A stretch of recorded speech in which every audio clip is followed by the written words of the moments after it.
South. But now Trump is trying to bring them back, basically. I mean, this is grim stuff. Most recently, ICE has begun violently force-feeding and catheterizing people who, in the concentration camps, who are doing hunger strikes. Excuse me. This is a violation of the 1975 Treaty of Tokyo, which, and the World Medical Association has condemned force feeding and forced catheterization as torture. But we're doing it in these ICE concentration camps to people who have not been even charged with a crime, much less convicted of a crime. Being in the United States without documentation is not a crime. It's a civil offense. It's not a criminal offense. So they have not been charged with a crime. They've not been convicted of a crime. Most of them have never been before a judge, which the Fourth and Fifth Amendments require. And the Sixth, Seventh, and Eighth Amendments, for that matter, the Due Process Amendments. This is pretty violent stuff too. They strap you down. They immobilize your arms and legs, and then they shove a tube up your nose, down your throat as you're choking and gagging. They get it all the way down into your stomach. It can do some damage to your sinuses and your throat on the way down. Frequently does, particularly when it's done in a prison setting with somebody who doesn't want it done, as opposed to an anesthetized person in a hospital. And then they take another tube and push it up your urethra into your bladder, because you're tied down, so you can't get up and use the toilet. And so it's forced feeding and forced catheterization. And this is painful stuff and violent stuff.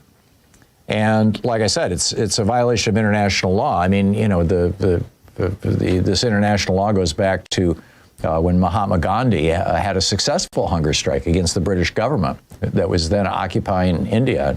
The Red Cross, the United Nations have recognized that there is an absolute right to hunger strike as a legitimate form of legal protest. But ICE doesn't care. ICE has begun surveillance. It's buying surveillance and hacking services from companies like Palantir, Celebrite, and Paragon. It's drawing on sprawling surveillance networks that include flock license plate reader systems, facial recognition, cell phone forensics, commercial data brokers. They've basically created an infrastructure where they can track anyone in America. This goes way beyond, quote, illegal aliens. In fact, there's this professor, Eric Davis, in St. Paul, Minnesota. He's, he teaches at the college there, and he's 53 years old. He said, they hauled me out and put me in a belly chain. He was driving to a doctor's office, a doctor's appointment, and they pulled over his car, dragged him out and chained him. And now they're threatening him with 6 years of prison. And what he did was he went to a meeting. Seriously. That's what he did. He has been charged with using, quote, force, intimidation, and threats to prevent officers from carrying out their duties. But this from The Guardian, article by Sam Levin. These prosecutions, even when unsuccessful, are part of an effort to criminalize lawful community organizing, weaken movements opposing deportations, and turn the lives of activists upside down. Davis has, according to the government, had attended and facilitated meetings about protests and discussed his anti-authoritarian ideology with other activists. He is not accused of any violent acts. He is not accused of taking any specific actions at protests. He is not accused of having had any encounters with ICE agents. And nonetheless, he's facing 6 years in prison. I mean, this is... I mean, specifically, they are not saying that this guy did anything, anything violent or anything like that. He says they're trying to ruin our lives. He says, I try not to remind myself all the time that the consequence of this bureaucracy is my freedom. And he also worries that this is going to ruin his academic work and his job. He has struggled to sleep, and the case has taken a toll on his personal relationships, he said. The 15 defendants are under a strict no-contact order with each other, which has meant he has been cut off from several close friends who are also defendants in the case. This is Gestapo stuff. I mean, we went through this once before in the United States back in the 1840s, 50s, and 60s down in the Deep South. And, the slave patrols were kind of the tip of the spear to not just track down, enslaved people who had run away, but also to punish white people who stood up against slavery or just against the oligarchy. There was a large labor movement in the South back in the 1840s and 1850s that the slave patrols helped put down as well. And, following that same strategy, the deal was back then was to get as many, even the slave patrols were not that large, but if you could get as many local police agencies involved as possible. This, by the way, this was the strategy that the Gestapo did in Germany too. There were fewer than 40,000 Gestapo officers in Germany at their peak. But they had cut deals with all the local police departments to feed people to them. And the slave patrols, they had a deal where if you caught a runaway slave, this was under the Fugitive Slave Act of 1850, you were paid a $10 commission. That's $450 in today's money. And so all these local cops had this incentive to go out and, look for black and brown people. Well, following that same strategy now, over 760 local police departments have now signed up with ICE for a task force model. There's 1,493 active agreements. They've deputized between 13 and 15,000 local officers to assist ICE. And they're just getting started. Right now, only about 32% of the nation lives in, about 77 million of us, live in a county with an enrolled agency. ICE is promising full salaries, overtime, startup costs, performance bonuses, all tied to immigration arrests. And, here we go. Right? Virtually none of the roughly 700 or 70,000 people that are being held right now in ICE concentration camps have experienced any due process. ICE is ignoring the Fifth Amendment's requirement that, quote, no person shall be deprived of life, liberty, or property without due process of law. And like the old slave patrols, they're going after protesters now, using anonymity and abuse and excesses. I mean, in addition to shooting dead Americans like Alex Preddy and Renee Good, ProPublica and Frontline found more than 300 American citizen protesters and bystanders who've been arrested during these immigration sweeps and accused of assaulting or interfering with law enforcement. I mean, this is even members of Congress, have been assaulted. And the point of this is to create an immediate reign of terror, dampening protests so that people will say, well, maybe I shouldn't go out in the streets. Maybe I shouldn't, speak out. The former plumber, who's now our DHS secretary, Mark Wayne Mullen, said in his confirmation that ICE could be sent to polling places in the event of a specific threat. And, and now we've also got the situation where people are imitating ICE and going out and assaulting people. I mean, this has been happening all over the country. The most recent one was just a few days ago here in Oregon. But this is how a state, a nation, becomes a police state. And we're watching it in real time with masked secret police in the United States of America. I literally never thought in my lifetime that I would be saying these words. And, Trump and the Republican Party do not want to give up their secret police. I'm just astonished. I mean, this is the Republican Party that for years and years and years have been talking about, nanny state and government overreach and big government. And now they're loving it.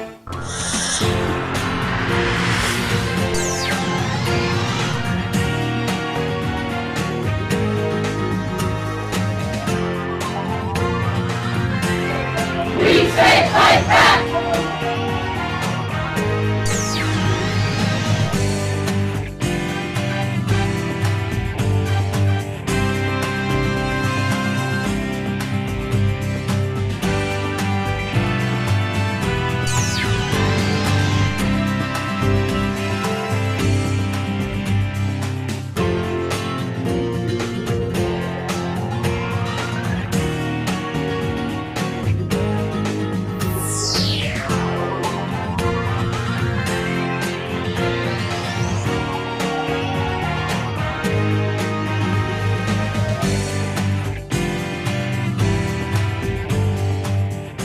Good morning. This is the Commonwealth Report. News for the public, not the powerful. You can follow us at commonwealthreport.news. Is Elon Musk buying another election? Elon Musk is jumping back into politics with his checkbook. Axios reports he's reviving his dormant super PAC, America PAC, the same operation that spent $260 million, a quarter of $1 billion, to put Donald Trump in the White House in 2024. That made Musk the largest individual donor in a single election cycle in American history. And this time the money buys door knocking, digital ads, and direct mail, all aimed at dragging Republican base voters to the polls in a year that they typically would skip. Trump advisor James Blair says the PAC's return is, quote, a huge boost for Republicans across the country. Excuse me. Republican super PACs already hold a $300 million advantage before the $400 million in Trump's MAGA Inc. Trump's approval is underwater on the economy and his Iran war, so Congress is in play, and one man richer than most countries has decided he'll fix that. That's not democracy. That's an auction. Who's watching the watchers now? The Senate just handed America's spy apparatus to a Wall Street lawyer who won't say who won the 2020 election. Jay Clayton was confirmed as the director of national intelligence, 51-47, straight party line. He now oversees all 18 U.S. intelligence agencies and writes the president's daily briefing. His resume is securities law. He chaired the SEC and ran the Manhattan U.S. Attorney's Office. At his hearing, he swore under oath he isn't an election denier, then refused to say out loud that Joe Biden beat Donald Trump. 400 former intelligence officials signed a letter calling his nomination a danger to our country. Adam Schiff asked how a man who can't answer that can be trusted to tell the president what he doesn't want to hear. He inherits an office gutted by 30% under acting director Bill Pulte. Intelligence agencies that serve one man instead of one country can end a republic. Did ICE really threaten to beat a man into signing? Senator Patty Murray says federal agents tried to beat a deportation out of a Seattle small business owner. Eduardo Aguirre Esperanza has lived in Seattle 23 years. He runs a remodeling company. He's married to an American citizen. He has no criminal record and was pursuing legal residence. ICE grabbed him anyway, held him in a Tukwila room 10 hours, and according to Murray, threatened to beat him unless he signed a so-called voluntary departure form.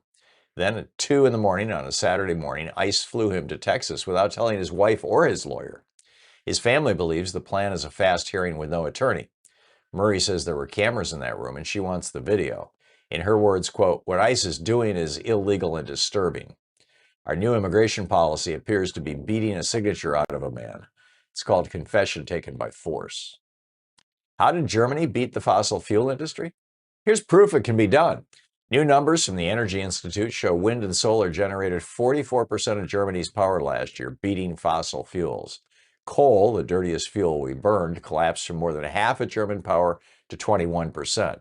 And experts think Germany kicks it well before the 2038 deadline. They did it after shutting their nuclear plants, which everybody called impossible. Across the whole European Union, wind and solar beat fossil fuels for the first time. There are headaches. Germany makes so much clean power that prices sometimes go negative and operators have to shut the turbines off. And the government just killed a law pushing households off gas boilers. Even so, heat pumps outsell them. So Germany's building the future while Washington hands out coal permits and kills wind farms. Somebody's grandchildren will pay for that. Why is Washington calling bike lanes woke? Transportation Secretary Sean Duffy bragged online that he redirected $1.73 billion away from what he calls Biden-era DEI bike lanes. Not $1 went to bicycle or pedestrian projects this year. Then his Federal Highway Administration quietly deleted bike lanes, speed cameras, and road diets from the federal list of proven safety countermeasures, along with a tool researchers use to track dead cyclists. The science didn't change. More than 36,000 Americans died on our roads last year at 6 times Britain's death rate. Duffy's asking Congress to restrict bike lane grants and tear out lanes he claims cause congestion, though research says they actually ease congestion. Painting a stripe so a kid can ride to school safely isn't diversity, equity, and inclusion. It's a guardrail, and they're ripping it out to win a bizarre culture war. Jetson's alert. Is your burrito about to fly? DoorDash just became an airline. The company earned Part 135 air carrier certification from the FAA and launched DoorDash Air, an in-house drone program from its robotics unit, DoorDash Labs. That makes DoorDash the 8th operator in the country cleared to fly commercial deliveries, joining Amazon, Zipline, and Google's Wing. They're building the aircraft themselves, mostly with American parts, for 3 to 5 mile orders. There's no launch dates, no cities, no drones yet. What they have is a certificate. Between drones overhead, sidewalk robots below, and self-driving cars in between, DoorDash is quietly building a delivery network with nobody in it yet. We were promised flying cars. We got a flying enchilada and more humans out of work. But perhaps dinner will be hot instead of cold soon. And that's the way it is today, Thursday, July 30th, 2026. I'm Thom Hartmann.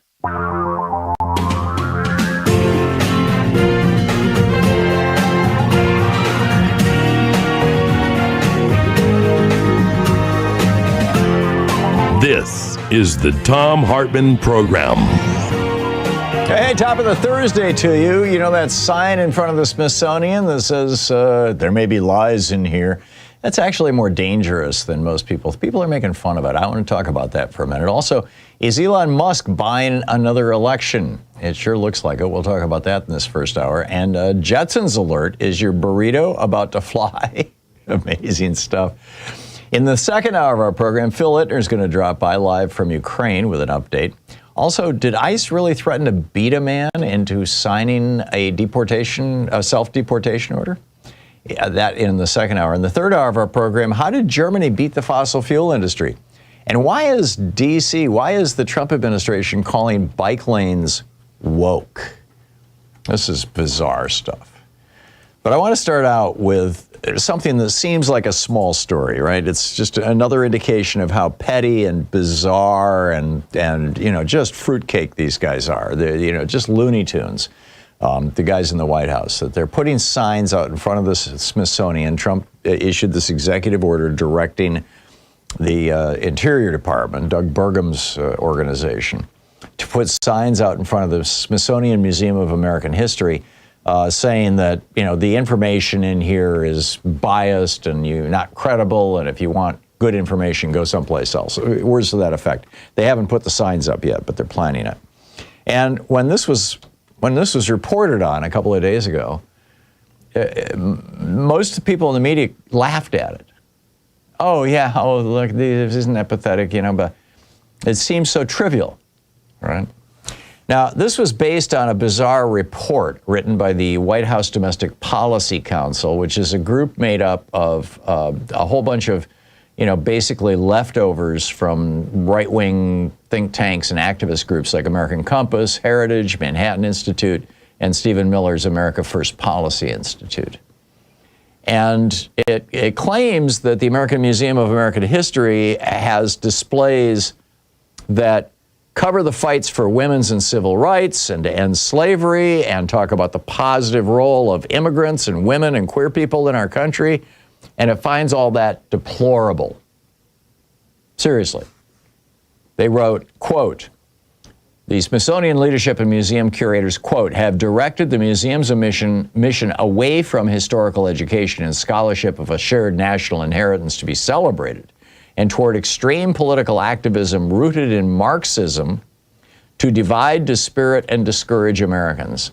And they have denigrated and displaced whites, males, Christians, and Americans while focusing on race in areas where it has little to no historical relevance. I mean, they're complaining about the fact that it's not a white supremacist museum. I mean, that's what it really comes down to. But this speaks to a larger issue. Pretty much every dictator in history, both ancient and modern, have rewritten their nation's history because, as George Orwell famously said, those who control the past can control the future. And those who control the present can control the past, and thus the future. I mean, dictators and wannabe dictators rewrite the past to legitimize their rule, right? Typically portraying themselves as the inevitable culmination of history, the savior of the nation. I alone can fix it. In the process, they typically erase their rivals from the historical record. Donald Trump has replaced the picture of Joe Biden in the White House with a picture of an auto pen. Dictatorial regimes frequently use rewritten history to justify wars of aggression, to suppress minorities, and to gut civil liberties. And Trump is doing all those things. Well, this is like Sam Alito quoting a 17th century witch-burning judge to justify getting rid of abortion in the United States. Or how Trump has reinvented Obama's deal with Iran, the JCPOA. They rewrite history to bind themselves to the country's majority group with simplified stories of a national glorious past when we were in charge, right? Yeah. This is why Trump called Kamala Harris a DEI hire. Remember that? Rewriting history is also a powerful way to shift the Overton window to the right, causing the previously unthinkable to become just common sense. You know, when the history of protest movements, democratic movements, civil rights efforts are reframed as chaos or crises in the nation's history, young people don't learn about how democracy happens. I mean, literally, they don't learn about successful alternatives to authoritarian rule. And it can make democracy or pluralism seem unnatural or even impossible, particularly to young people. And we've seen this throughout history. When Louise and I were in Egypt back 20 some odd years ago, we with a church group, we went to Egypt, and in Luxor there's a wall where it's like this kind of like graffiti from the 3rd century BC when Alexander conquered the area. And on the wall, and we had the guy who was our tour guide was a museum curator and an anthropologist. And he pointed out that on the wall, written in script that the Egyptians could read, it said basically, I am Alexander, son of the god Amen. Now, Amen was the god who was the god over all the other gods in the Egyptian worldview. Some people argue that this is why we say Amen at the end of prayers today, that it's that old, right? So here's Alexander the Great rewriting the history of Egypt to make himself the god king. Joe Stalin removed purged officials from photographs, rewrote school textbooks, reshaped the official government accounts of the Russian Revolution and World War I to make himself the hero. Adolf Hitler and the Nazis taught a racialized version of German history that portrayed Jews, Slavs, Gypsies, and other racial and political minorities as enemies, and that Germany was stabbed in the back in World War I. Mao Zedong saw repeated revisions of Chinese history, especially after the Cultural Revolution, with history textbooks and official records regularly being edited. I mean, they to this day, you can't learn about the Tiananmen Square massacre if you live in China. And even small-timers like Saddam Hussein did this. He hung giant banners of his own face all over this capital city and Baghdad, and basically, linked himself to Mesopotamian rulers and claimed a grand lineage and all this. I mean, the simple reality is in democracies, it's historians and journalists and courts and archives and universities and scholars who write history. In dictatorships, on the other hand, it's the dictatorship that writes the history. And this is why it's so important that we push back on this attempt to rewrite the history of America, to claim that America was created as a Christian nation. It wasn't.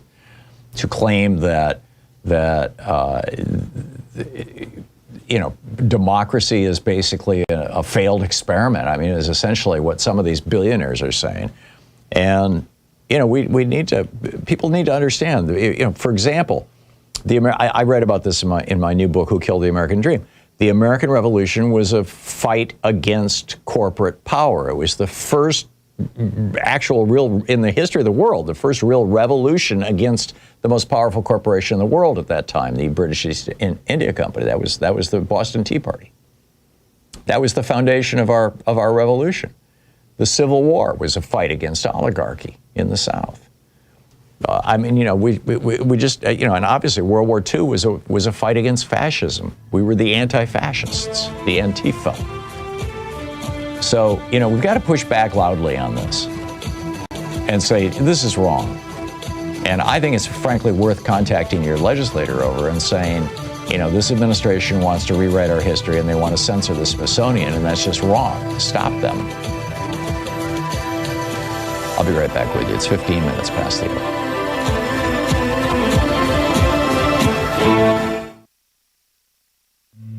This is the Thom Hartmann Program.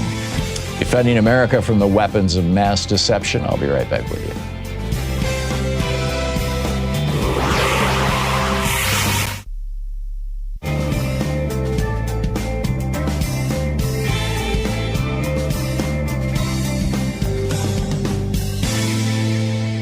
And welcome back. Marianne in Remus, Michigan. Hey, Marianne, what's on your mind today? Hi, Tom. I really appreciate your program. Thank you. When Trump came in 2025 and he brought Musk with him, one of the very first things that Doge did was kill U.S. aid. Mm-hmm. And I thought at the time, boy, are they trying to cut the population in Africa in all these S-hole countries like Trump liked to speak of them? Yep. That's clearly what's going on here. Oh, God, yes. And apartheid Musk, of course, all of that appealed to the bigots in this country. Then they came after Medicaid, SNAP, Supplemental and Nutrition Assistance Program, and the Bridge Card. Well, we'll just take away people's food. Now I think eventually, and Medicaid, of course, they had to mess with that because we can't have people getting healthy, especially if they're takers, which I call us seniors. I was born in 51 too, Tom. So next, anyone getting money from the government, they need to get rid of us. So I imagine Medicare will start getting messed with if we. Oh, it already is. In 6 states, they're paying AI programs to deny people benefits under real Medicare. Oh my God. Yeah. Oh yeah. Well, there you go. Right when Musk started doing his work in our agencies and departments, I figured this really looks like they're trying to kill off anybody who is getting government assistance, like we seniors with our Social Security and Medicare, and anybody who's poor or disabled, or anybody who's getting a government check or going to government services. Right. So I started thinking, well, they're probably just trying to cut the population of our country and of the world by, messing with the economies of the whole world. And, Cuba, they're starving them. And I think they see that as a way to slow down climate change. Well, they've been saying this forever. I mean, this is the right-wing agenda, and Rush Limbaugh used to be fairly explicit about this. He would say that, black people, a larger percentage of black people are on welfare than white people. I'm not sure if that's true. I know that there's more white people on welfare than black people, but anyhow, that was their argument, and therefore, if you cut back welfare, you're going to mostly hurt the black people, which was their whole goal. And then, of course, obviously, with USAID, I mean, they've already documented hundreds of thousands of deaths of people in Africa now as a consequence of Musk killing USAID. And that was all about, reducing the black population in the world. I mean, Musk thinks in those terms. Right. Marianne, thank you for the call. I think they're going to get rid of us, too. Yeah, so. I think they would like to. Yeah, thank you. 19 minutes past the hour.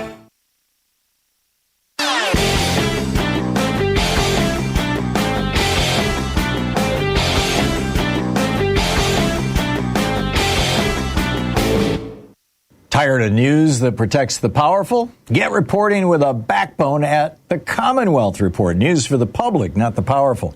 Twice daily, visit commonwealthreport.news and subscribe today, because democracy belongs to all of us. Well, it's the brand new Confederate States of America, plantation politics. You know, the old Confederate States, today known as MAGA America, the new Confederate States, were devoted to making America as white as possible, stripping women and minorities of political and economic power, gutting workers' rights, rigging election outcomes, their leaders nakedly taking bribes, using the phony veneer of Christianity to justify brutal policies, including slavery, making queer people invisible, reconfiguring schools for indoctrination, having their militias terrorize minorities and their opponents, and maintaining a government of, by, and for rich white men. And these are the principles, the core principles around which the modern day GOP has reorganized itself. You can find an entire article about this that lays the whole thing out over at HartmannReport.com. It's titled "The Plantation Politics of MAGA America. Is this the future we want?" Check it out.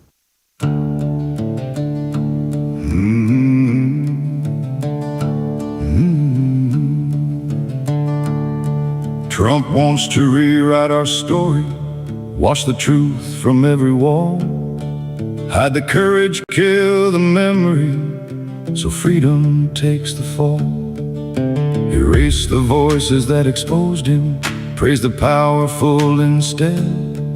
Every tyrant starts by changing what the living know of the dead. If they steal our yesterday, they can own tomorrow too. Who owns history owns America. Who owns memory owns us all. They're not coming for the pages, they're coming for it all. Raise your voice before the silence turns this nation into stone.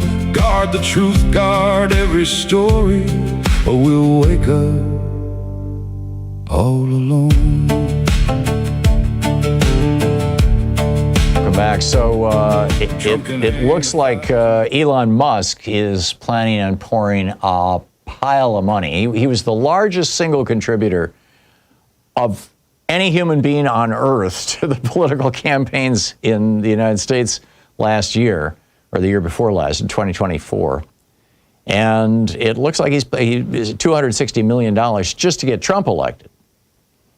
And this time, it looks like he may go larger than that. I mean, after all, if the Democrats come to power, one of the people who will be at the top of their list to investigate is Elon Musk. I mean, there were over 30 federal investigations, some of them criminal, of Musk and his companies that were, that the Trump administration inherited from the Biden administration. People were starting to actually look into what this guy is up to. Federal agencies were. And just by coincidence, of course, DOJ shut down the agencies or the people in the agencies or the departments in the agencies that were conducting those in every single case. All of the investigations into Elon Musk are now dead. And I know for a fact that there are some Democrats who, if they had control of the subpoena in the House or Senate, would love to bring back some of those people and say, what were you looking at that Musk was up to? So you've got Trump afraid of getting, losing his power, getting impeached, and having his own family and his grifts revealed. And so he's trying to rig the election. And you've got Musk being concerned that his potentially skeezy operations might be revealed. And so here, and the Republican super PACs and committees already have a $300 million advantage over their Democratic peers. And that doesn't count the $400 million that Trump is sitting on. And, this is James Blair, Trump's senior political advisor, told Axios, this is going to be, quote, a huge boost for Republicans across the country. He says, we will again outsmart our opponents and ruthlessly execute our mission for the GOP between now and Election Day. Yeah, Musk is doing this through his super PAC. It's called America PAC.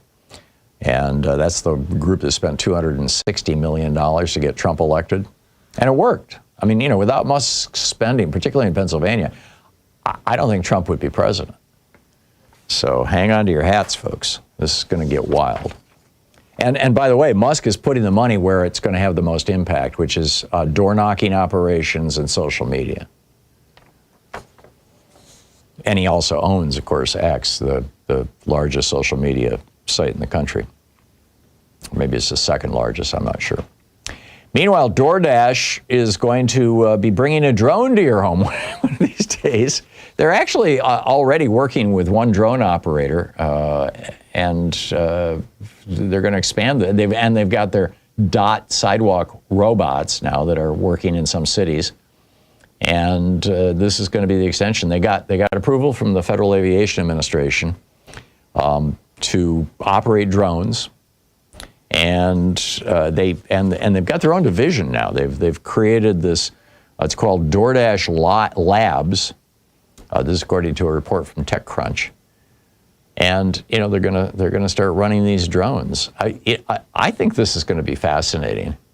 I mean, right now, if somebody delivers something to my house, they stick it in the mailbox or run up to the door, ring the doorbell, and leave it on the porch or whatever. But can you imagine having a drone deliver something to your driveway?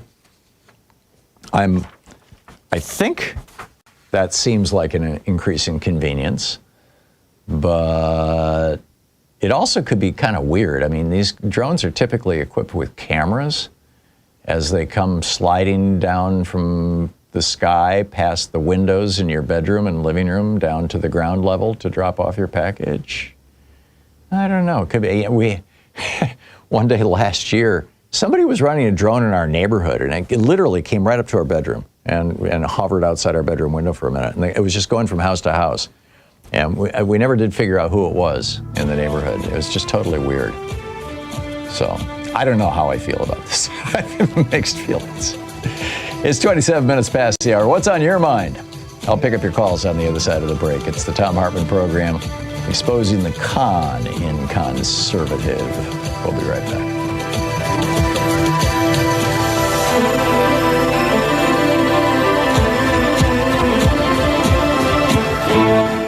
You're listening to the Thom Hartmann program. Call 202-808-9925. We'll be right back with your calls in just a moment. Stay with us.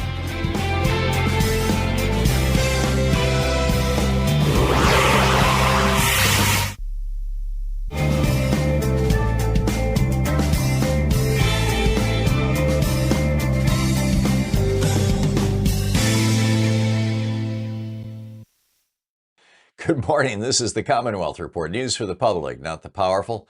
You can follow us at commonwealthreport.news. Is Elon Musk buying another election? Elon Musk is jumping back into politics with his checkbook. Axios reports he's reviving his dormant super PAC, America PAC, the same operation that spent $260 million, $250 million, to put Donald Trump in the White House in 2024. That made Musk the largest individual donor in a single election cycle in American history. And this time the money buys door-knocking, digital ads, and direct mail, all aimed at dragging Republican base voters to the polls in a year that they typically would skip. Trump advisor James Blair says the PAC's return is, quote, a huge boost for Republicans across the country. Excuse me. Republican super PACs already hold a $300 million advantage before the $400 million in Trump's MAGA Inc. Trump's approval is underwater on the economy and his Iran war, so Congress is in play, and one man richer than most countries has decided he'll fix that. That's not democracy. That's an auction. Who's watching the watchers now? The Senate just handed America's spy apparatus to a Wall Street lawyer who won't say who won the 2020 election. Jay Clayton was confirmed as the Director of National Intelligence, 51-47, straight party line. He now oversees all 18 U.S. intelligence agencies and writes the president's daily briefing. His resume is securities law. He chaired the SEC and ran the Manhattan U.S. Attorney's Office. At his hearing, he swore under oath he isn't an election denier, then refused to say out loud that Joe Biden beat Donald Trump. 400 former intelligence officials signed a letter calling his nomination a danger to our country. Adam Schiff asked how a man who can't answer that can be trusted to tell the president what he doesn't want to hear. He inherits an office gutted by 30% under acting director Bill Pulte. Intelligence agencies that serve one man instead of one country can end a republic. Did ICE really threaten to beat a man into signing? Senator Patty Murray says federal agents tried to beat a deportation out of a Seattle small business owner. Eduardo Aguirre Esperanza has lived in Seattle 23 years. He runs a remodeling company. He's married to an American citizen. He has no criminal record and was pursuing legal residence. ICE grabbed him anyway, held him in a Tukwila room 10 hours, and according to Murray, threatened to beat him unless he signed a so-called voluntary departure form. Then at 2 in the morning on a Saturday morning, ICE flew him to Texas without telling his wife or his lawyer. His family believes the plan is a fast hearing with no attorney. Murray says there were cameras in that room and she wants the video.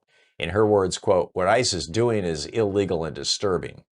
Our new immigration policy appears to be beating a signature out of a man. It's called confession taken by force." How did Germany beat the fossil fuel industry? Here's proof it can be done. New numbers from the Energy Institute show wind and solar generated 44% of Germany's power last year, beating fossil fuels. Coal, the dirtiest fuel we burned, collapsed from more than half of German power to 21%. And experts think Germany kicks it well before the 2038 deadline. They did it after shutting their nuclear plants, which everybody called impossible. Across the whole European Union, wind and solar beat fossil fuels for the first time. There are headaches. Germany makes so much clean power that prices sometimes go negative and operators have to shut the turbines off. And the government just killed a law pushing households off gas boilers. Even so, heat pumps outsell them. So Germany's building the future while Washington hands out coal permits and kills wind farms. Somebody's grandchildren will pay for that. Why is Washington calling bike lanes woke? Transportation Secretary Sean Duffy bragged online that he redirected $1.73 billion away from what he calls Biden-era DEI bike lanes. Not $1 went to bicycle or pedestrian projects this year.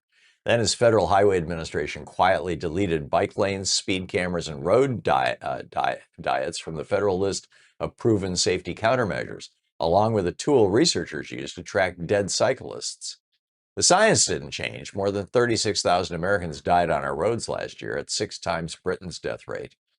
Duffy's asking Congress to restrict bike lane grants and tear out lanes he claims cause congestion, though research says they actually ease congestion. Painting a stripe so a kid can ride to school safely isn't diversity, equity, and inclusion. It's a guardrail, and they're ripping it out to win a bizarre culture war. Jetson's alert. Is your burrito about to fly? DoorDash just became an airline. The company earned Part 135 air carrier certification from the FAA and launched DoorDash Air, an in-house drone program from its robotics unit, DoorDash Labs. That makes DoorDash the 8th operator in the country cleared to fly commercial deliveries, joining Amazon, Zipline, and Google's Wing. They're building the aircraft themselves, mostly with American parts, for 3 to 5 mile orders. There's no launch dates, no cities, no drones yet. What they have is a certificate. Between drones overhead, sidewalk robots below, and self-driving cars in between, DoorDash is quietly building a delivery network with nobody in it, yet. We were promised flying cars. We got a flying enchilada and more humans out of work.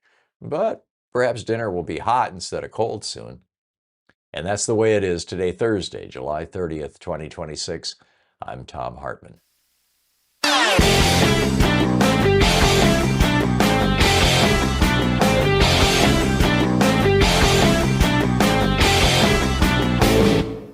Did you know that every weekday we send out an email before the show giving you all the topics coming up so you can be fully informed and ready to interact with our program? Or that after the show we send out Sue's Stack, a list of every topic I've discussed along with clickable hot links to every source of information I've shared with you on the air? It's all completely free and available over at thom.tv, THOM.tv. Check it out.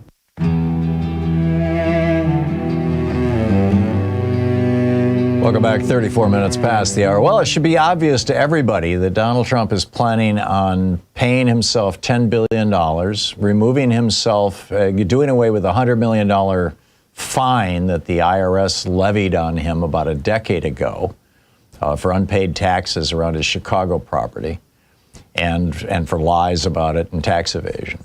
And that he and his family will never again have to worry about the Internal Revenue Service or even pay taxes, because that's what dictators do. I mean, Todd Blanche is refusing to put in writing that he is not going to execute this I don't know if it's a memorandum or whatever it is, but this agreement between the Justice Department and Donald Trump. He's refusing to say he would put it in writing. And John Cornyn and Tom Tillis are saying, okay, screw that. We're not going to make Todd Blanche the Attorney General. So Trump came out this morning and said, well, that's cool. We'll just wait until January when these guys are no longer in the Senate, and we'll do it again. And now that assumes that, number one, Republicans, or at least, Democrats and John Fetterman control the Senate. In other words, that he can still get a Blanche nomination through. And that it also assumes that Tillis and, that these guys are not the only ones who are concerned about this. The John Cornyn and Tom Tillis are not the only senators who are saying, hey, wait a minute. We think it's wrong that Trump gives $1.7 billion to the people who tried to kill the police, actually killed 3 of the police officers, tried to kill the vice president. And we think it's wrong that Trump no longer has to pay taxes, or any member of his family, or any of his companies. So we'll see where this goes. There are so many things in my mind that disqualify Todd Blanche. At the top of the list, just being how the Department of Justice has been acting as if it was Trump's personal lawyer over and over and over again, and his revenge machine. I mean, this is not how this country was designed to operate. All right, what's on your mind today? Sue in Belmont, Michigan. Hey, Sue, what's up? Hi, I wanted to talk to you about the trend that is happening with more progressive Democratic candidates. As you know, I'm from Michigan, and we have our primary on next week.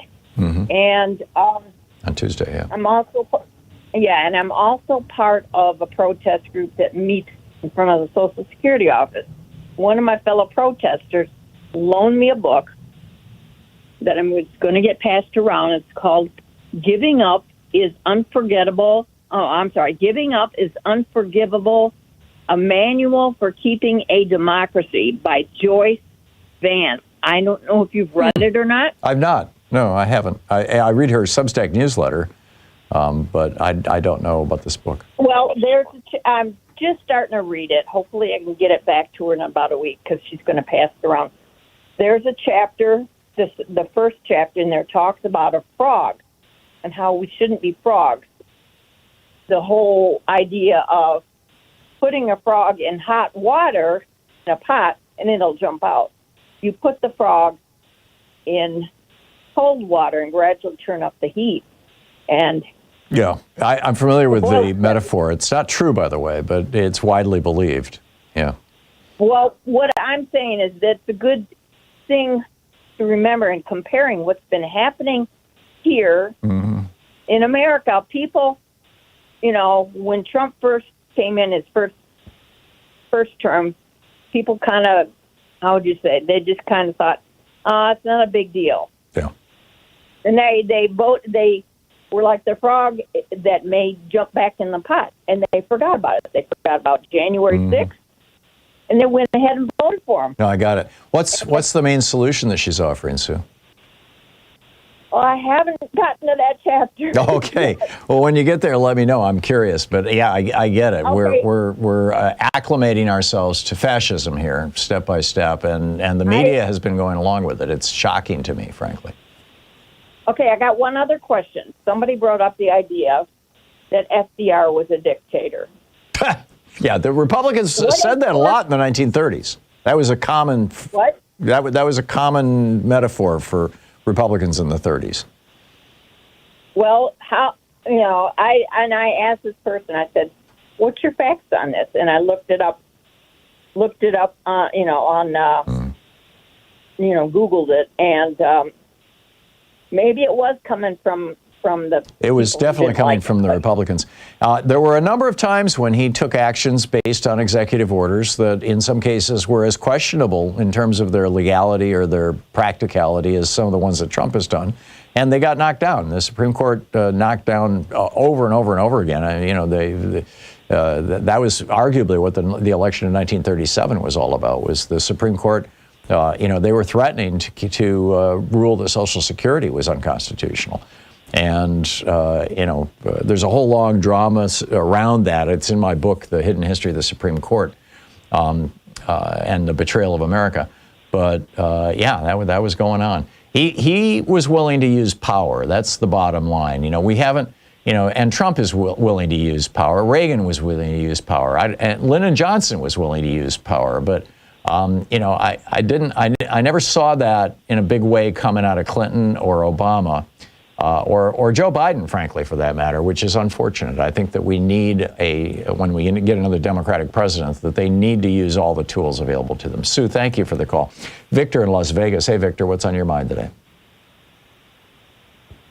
Hi, thanks for having me, and thanks for everything that you do on your show. Sure. I wanted to just put this out there.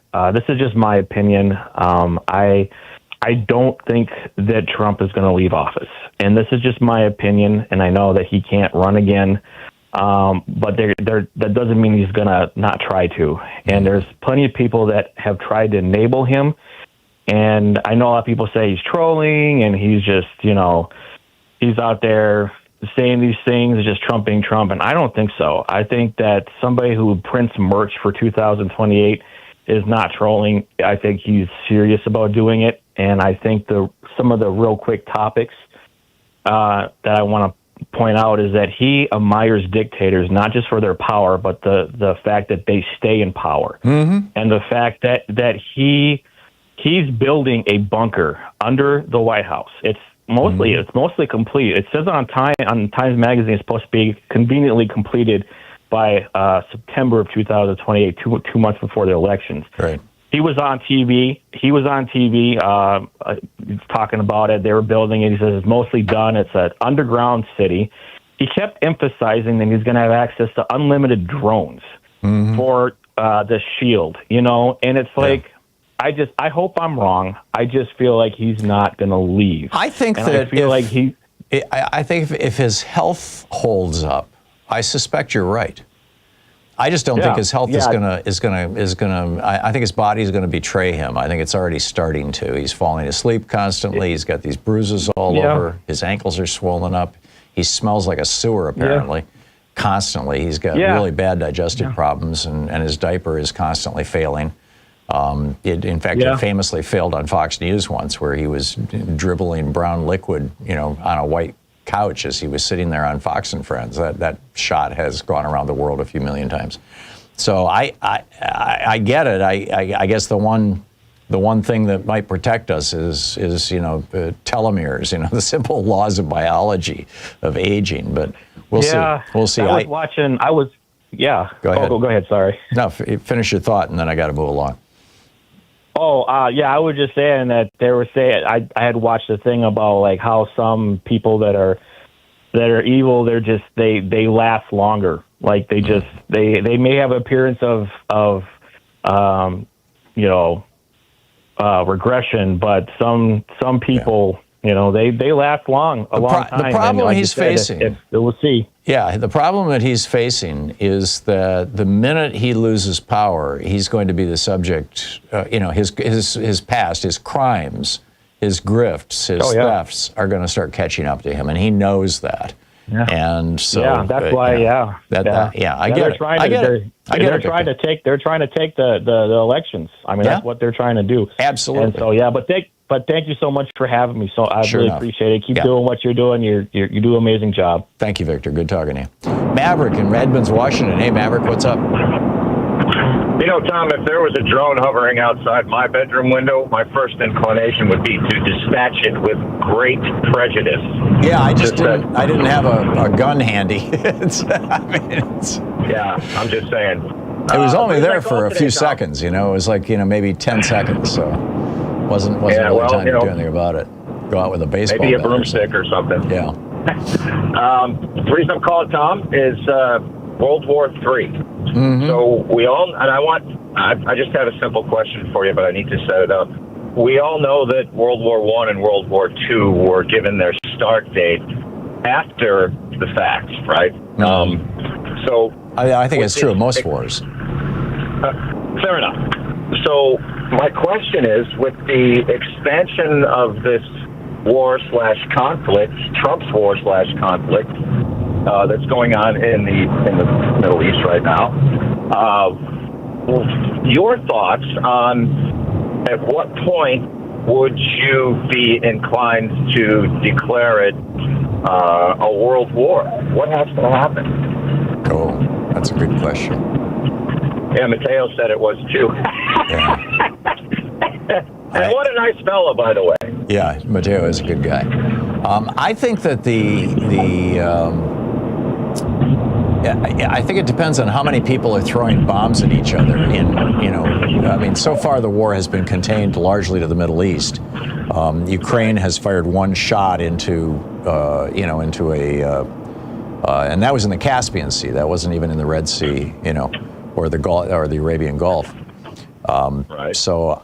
But isn't China involved at some point? China is shipping drones to Iran right now. I mean, we got that confirmed yesterday in the news. Russia is receiving drones from Iran. Right. I think you could say the world is involved with this war, but I don't think it's yet a world war. And I don't think that it's even arguably the beginning of a world war, but it certainly could be. I mean, if China was, one of the reasons I'm convinced Putin is telling Trump to keep hitting Iran is because it is wiping out our weaponry, which I think is going to help Putin and Xi if they decide to go after Europe and Taiwan. You're Maverick, I listening gotta run. to Thanks. Thom Hartmann. Visit ThomHartmann.com for audio and video archives. It's your media support group for We the People. We'll be right back with more of your calls in just a minute. Stay with us.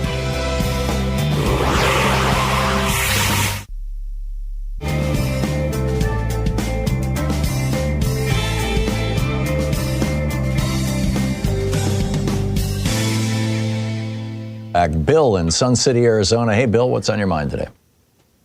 Hi, Tom. Hey. For as long as I've listened to you, one recurring theme keeps occurring. Mm-hmm. People keep saying that we should stop paying bills.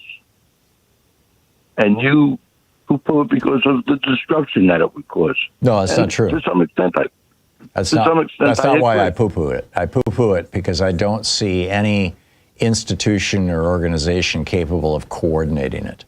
In most of your advanced democracies, you have union density well over 50%. Many of these countries, well over 70%. It's historic. It was the unions that drove the general strikes in France that we've seen over the last couple of years. The yellow jacket thing, or green jacket, or whatever it was.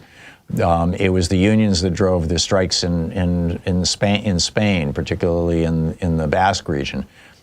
It was unions who, I think this is why the main reason why Reagan went after the unions in 1981 was not because he was doing it to benefit the big corporations. I think he was doing it to defund the Democratic Party and to prevent this kind. I'm not disagreeing with you at all. Okay.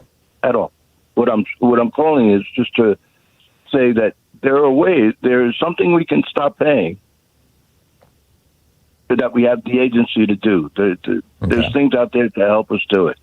And the thing we can stop paying is the wall, that power outlet. Do you know what a power station is? I don't know why you're asking the question. A power station is a battery, is a charge controller, an inverter, and one other component I forget. But we could plug these things into our solar panels, store the power, and use it at peak times or to offset our bills. I've done that in my home. I have both solar panels and batteries. I haven't bought electricity in months. To you, I'm going to recommend a power station, Tom. Right. It's something else. The same people that are telling us that solar energy is inefficient, don't tell us that by putting a perovskite lens over our over our panel can give us 15% more.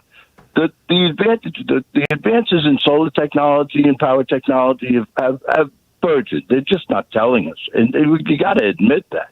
Yeah, we have to admit it to the whole world. I mean, China is this war in Iran is the biggest gift to China ever because their solar business has just exploded, particularly into the third world. Do you know what's going on in Europe with regard to solar power? Oh, yeah. In fact, I'm going to be talking about it today. I mean, both the European Union and Germany, where I used to live, the cloudiest country in Europe, officially, legally, I mean, actually, scientifically, both are generating now this last year more power from wind and solar than from conventional sources. The reason why solar power didn't burgeon is because they fed us a lie. They were worried about linemen getting shocked by the solar power. Well, there's a small component at low cost that you can add to your solar panels now that prevent that. Yeah, I know. And in Europe, it's required by law in most places. And in Europe, they're taking advantage of it. Mm-hmm. People with small access put solar panels on their terraces. Yeah, balcony solar it's called, and it's become a hot thing, all over Europe. You're absolutely right, Bill. Bill, thanks for the call. I got to run. It's 9 minutes before the hour. I'll be back with you in 60 seconds. Stay with us, please.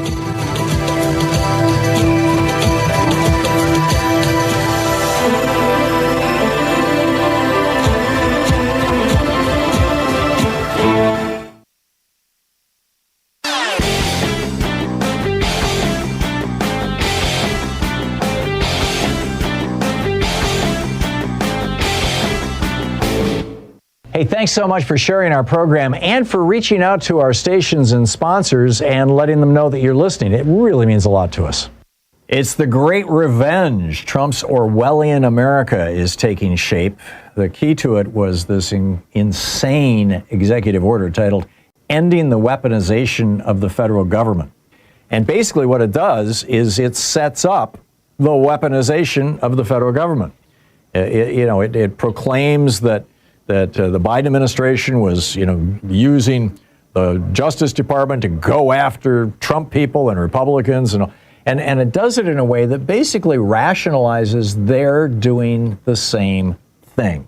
This is a absolute danger to our republic. This executive order and Trump's assertions around it, and you can read all about it. There's a whole op-ed about it, titled The Great Revenge, Trump's Orwellian America Takes Shape, over at HartmannReport.com. Get ready for the investigations, the arrests, and the show trials.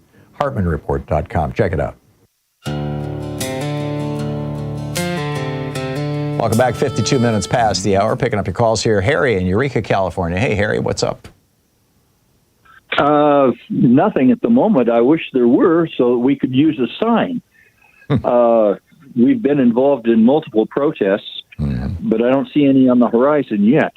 And the sign that I'm proposing, 11 inches by 15, is billionaires versus Bob Cratchit / us. Yeah. Is that too obscure, or do you think people will understand what it means? I suspect a lot of Gen Zers might not know what you're talking about, but what's ironic is that Ebenezer Scrooge was not a billionaire. He was the middle class. He was part of the British middle class. He was a small business owner who owned a company that was so small that it only had one employee, Bob Cratchit. And he couldn't pay him properly. That's right. That's right. Or he chose not to. I mean, just going with the standards of the day. But the point is that there are no actual rich people in Charles Dickens's novel A Christmas Carol. I used to read it to my kids at Christmas time. There's no actual rich people in there. It's just a middle-class guy and a poor guy. And, but yeah, I get your point. The billionaires are out for us, and we are all Tiny Tim here, or Bob Cratchit. Good one, Harry. Good one. I got to move along. Thank you for the call. Darren in Lakewood, California. Hey, Darren, what's on your mind today? Oh, it should be then. Anything they need something now? I beg your pardon, Darren? Darren's not making any sense. I'm sorry. Dave in Hoffman Estates, Illinois. Hey, Dave, what's up? Hey, Tom.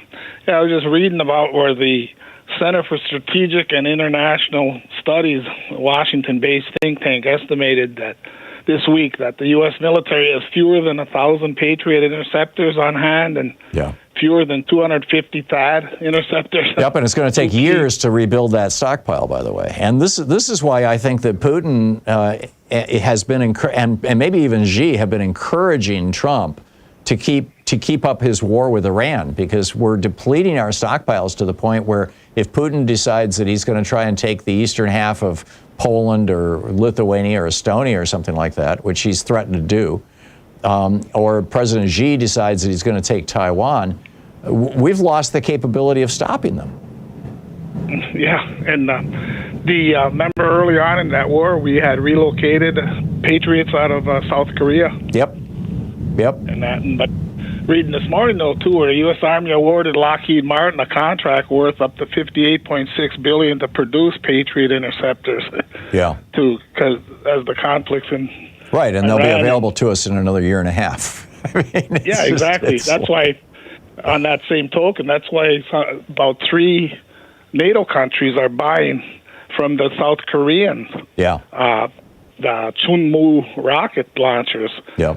Because it carries about double the rocket capacity than a HIMARS. But well, and this is why Ukraine is now building their own industry. They licensed the plans, the blueprints or whatever, for these Patriot missiles. This was just a couple of weeks ago, because we're not going to give them any, so they're going to build their own. Yeah, you got. Who's it? Poland, Estonia, and Norway have all signed this agreement already with this Hanwha aerospace country. Oh, interesting. With the South Koreans. That for that missile, because the fact that it's not combat proven like HIMARS, but they're looking at it because the demand has rushed the delivery times for HIMARS, in Ukraine, so they end up to like 4 and 5 years. Yep. And in some cases, these customers aren't comfortable waiting that long. Yeah, it's an amazing story. It really is, Dave. Dave, thanks for pointing it out. I appreciate that. It's an important one. Yeah. We'll be back on the other side of the break with Phil Ittner, live from Ukraine. We'll find out what's going on there. Also, did ICE really threaten to beat a man into signing his own deportation papers? It's getting weird out there. I'll be right back. Stay tuned.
Good morning. This is the Commonwealth Report. News for the public, not the powerful.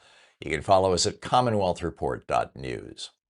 Is Elon Musk buying another election? Elon Musk is jumping back into politics with his checkbook. Axios reports he's reviving his dormant super PAC, America PAC, the same operation that spent $260 million, $250 million, to put Donald Trump in the White House in 2024. That made Musk the largest individual donor in a single election cycle in American history. And this time the money buys door-knocking, digital ads, and direct mail, all aimed at dragging Republican base voters to the polls in a year that they typically would skip. Trump advisor James Blair says the PAC's return is, quote, a huge boost for Republicans across the country. Excuse me. Republican super PACs already hold a $300 million advantage before the $400 million in Trump's MAGA Inc. Trump's approval is underwater on the economy and his Iran war, so Congress is in play, And one man richer than most countries has decided he'll fix that. That's not democracy. That's an auction. Who's watching the watchers now? The Senate just handed America's spy apparatus to a Wall Street lawyer who won't say who won the 2020 election. Jay Clayton was confirmed as the Director of National Intelligence, 51-47, straight party line. He now oversees all 18 U.S. intelligence agencies and writes the president's daily briefing. His resume is securities law. He chaired the SEC and ran the Manhattan U.S. Attorney's Office. At his hearing, he swore under oath he isn't an election denier, then refused to say out loud that Joe Biden beat Donald Trump. 400 former intelligence officials signed a letter calling his nomination a danger to our country. Adam Schiff asked how a man who can't answer that can be trusted to tell the president what he doesn't want to hear. He inherits an office gutted by 30% under acting director Bill Pulte.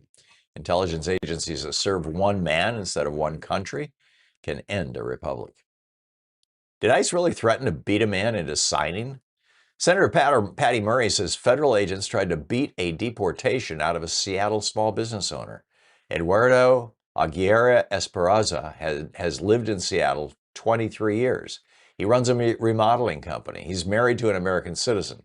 He has no criminal record and was pursuing legal residence. ICE grabbed him anyway, held him in a Tukwila room 10 hours, and according to Murray, threatened to beat him unless he signed a so-called voluntary departure form. Then at 2 in the morning on a Saturday morning, ICE flew him to Texas without telling his wife or his lawyer. His family believes the plan is a fast hearing with no attorney. Murray says there were cameras in that room and she wants the video. In her words, quote, "What ICE is doing is illegal and disturbing. Our new immigration policy appears to be beating a signature out of a man. It's called confession taken by force." How did Germany beat the fossil fuel industry? Here's proof it can be done. New numbers from the Energy Institute show wind and solar generated 44% of Germany's power last year, beating fossil fuels. Coal, the dirtiest fuel we burned, collapsed from more than half of German power to 21%. And experts think Germany kicks it well before the 2038 deadline. They did it after shutting their nuclear plants, which everybody called impossible. Across the whole European Union, wind and solar beat fossil fuels for the first time. There are headaches. Germany makes so much clean power that prices sometimes go negative and operators have to shut the turbines off. And the government just killed a law pushing households off gas boilers. Even so, heat pumps outsell them. So Germany's building the future while Washington hands out coal permits and kills wind farms. Somebody's grandchildren will pay for that. Why is Washington calling bike lanes woke? Transportation Secretary Sean Duffy bragged online that he redirected $1.73 billion away from what he calls Biden-era DEI bike lanes. Not $1 went to bicycle or pedestrian projects this year. Then his Federal Highway Administration quietly deleted bike lanes, speed cameras, and road diets from the federal list of proven safety countermeasures, along with a tool researchers use to track dead cyclists. The science didn't change. More than 36,000 Americans died on our roads last year at 6 times Britain's death rate. Duffy's asking Congress to restrict bike lane grants and tear out lanes he claims cause congestion, though research says they actually ease congestion. Painting a stripe so a kid can ride to school safely isn't diversity, equity, and inclusion. It's a guardrail, and they're ripping it out to win a bizarre culture war. Jetson's alert. Is your burrito about to fly? DoorDash just became an airline. The company earned Part 135 air carrier certification from the FAA and launched DoorDash Air, an in-house drone program from its robotics unit, DoorDash Labs. That makes DoorDash the 8th operator in the country cleared to fly commercial deliveries, joining Amazon, Zipline, and Google's Wing. They're building the aircraft themselves, mostly with American parts, for 3 to 5 mile orders. There's no launch dates, no cities, no drones yet. What they have is a certificate.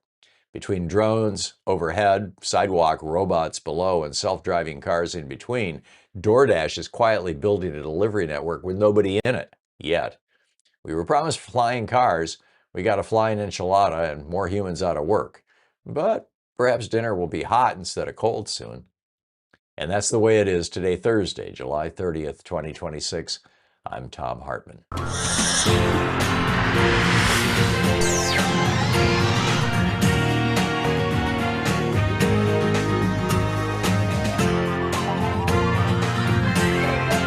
say fight back!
This is the Thom Hartmann Program. Welcome to the second hour of our program. On the line with us, our buddy Phil Ittner, the veteran war correspondent, host of the podcast On the Edge. He lives in and based out of Kyiv, Ukraine. Philip Ittner on YouTube, Ittner Philip, Ittner Philip, on social media. Phil, welcome back. How's everything going in Ukraine right now? Well, we had a pretty loud night last night. Lots of ballistic missiles flying, one apparently even going into Polish airspace. And obviously, lots of people are paying attention to President Volodymyr Zelensky's trip to the United States to attend Lindsey Graham's funeral, in which he had a chance to sit down with the president. So there's that, and there's still the ramifications of, believe it or not, Laura Loomer showing up here, and some Ukrainians are starting to hold out hope that maybe the MAGA movement might become pro-Ukrainian. Did you meet her or talk with her at all? No, I didn't. I know I could have doorstepped her at the hotel she was staying at. It was pretty well known where she was staying. But I had very little interest in talking to Laura Loomer. I get it. I totally get it. Yeah, no, look, if she can bring attention to the Ukrainian struggle and if she can get MAGA on side, I am cautiously going to give it a pass. However, I know people here in Ukraine who are MAGA supporters, and they are insistent that MAGA needs to be reconditioned to look at the conflict here in a very different way and recognize that Russian interference in the information warfare space has been fundamental for their understanding of what's been going on here. And yes, that is true. However, my concern is that Ukraine has centuries-old scars and damage that come from exactly what MAGA is, and that is to say, who is a true American and who isn't a true American. And Ukraine has suffered through centuries of infighting and divide and conquer by people who say who is a good Ukrainian and who isn't a good Ukrainian.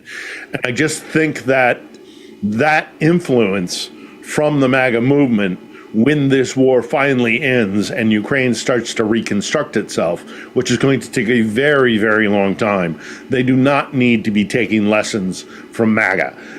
One of the worst things that happened in Ukraine's history is this concept of what does it mean to be Ukrainian? Who's a good Ukrainian and who isn't a good Ukrainian? Who's a Russian really hiding in Ukrainian clothing, or vice versa with the Poles or the Turks or the Mongols? I mean, take your pick. The tragedy of Ukraine has been that empires have moved through here and they've kind of left their detritus. and in so doing have created a multicultural country that has had to come to terms with living amongst different cultures and religions and ethnic makeup. They don't need MAGA in this country furthering that kind of poisonous idea of who is the arbiter of what it is to be a patriot or a true citizen of your country. Yeah, this is a worldwide neo-fascist movement. You know, I mean, MAGA, yes, MAGA is rapidly becoming a worldwide neo-fascist movement. Look at Hungary. Yeah. Well, Hungary ultimately Hungary threw it off.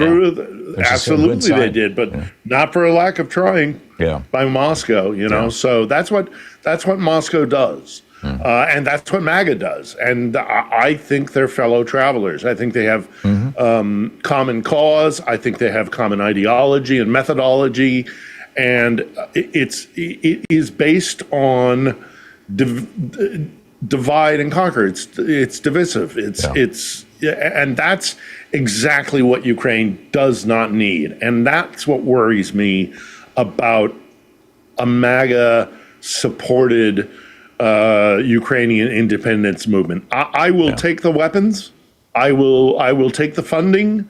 I will take the public support. Absolutely. But adopting that mentality is kind of what got us here in the first place, and why Ukraine has a really daunting period of time ahead of us, even after the war is over, because there is going to have to be a new reckoning, because there's going to be this new independent sovereign nation on the European continent that's been subjugated and colonized for, over 500 years. And that's, historic.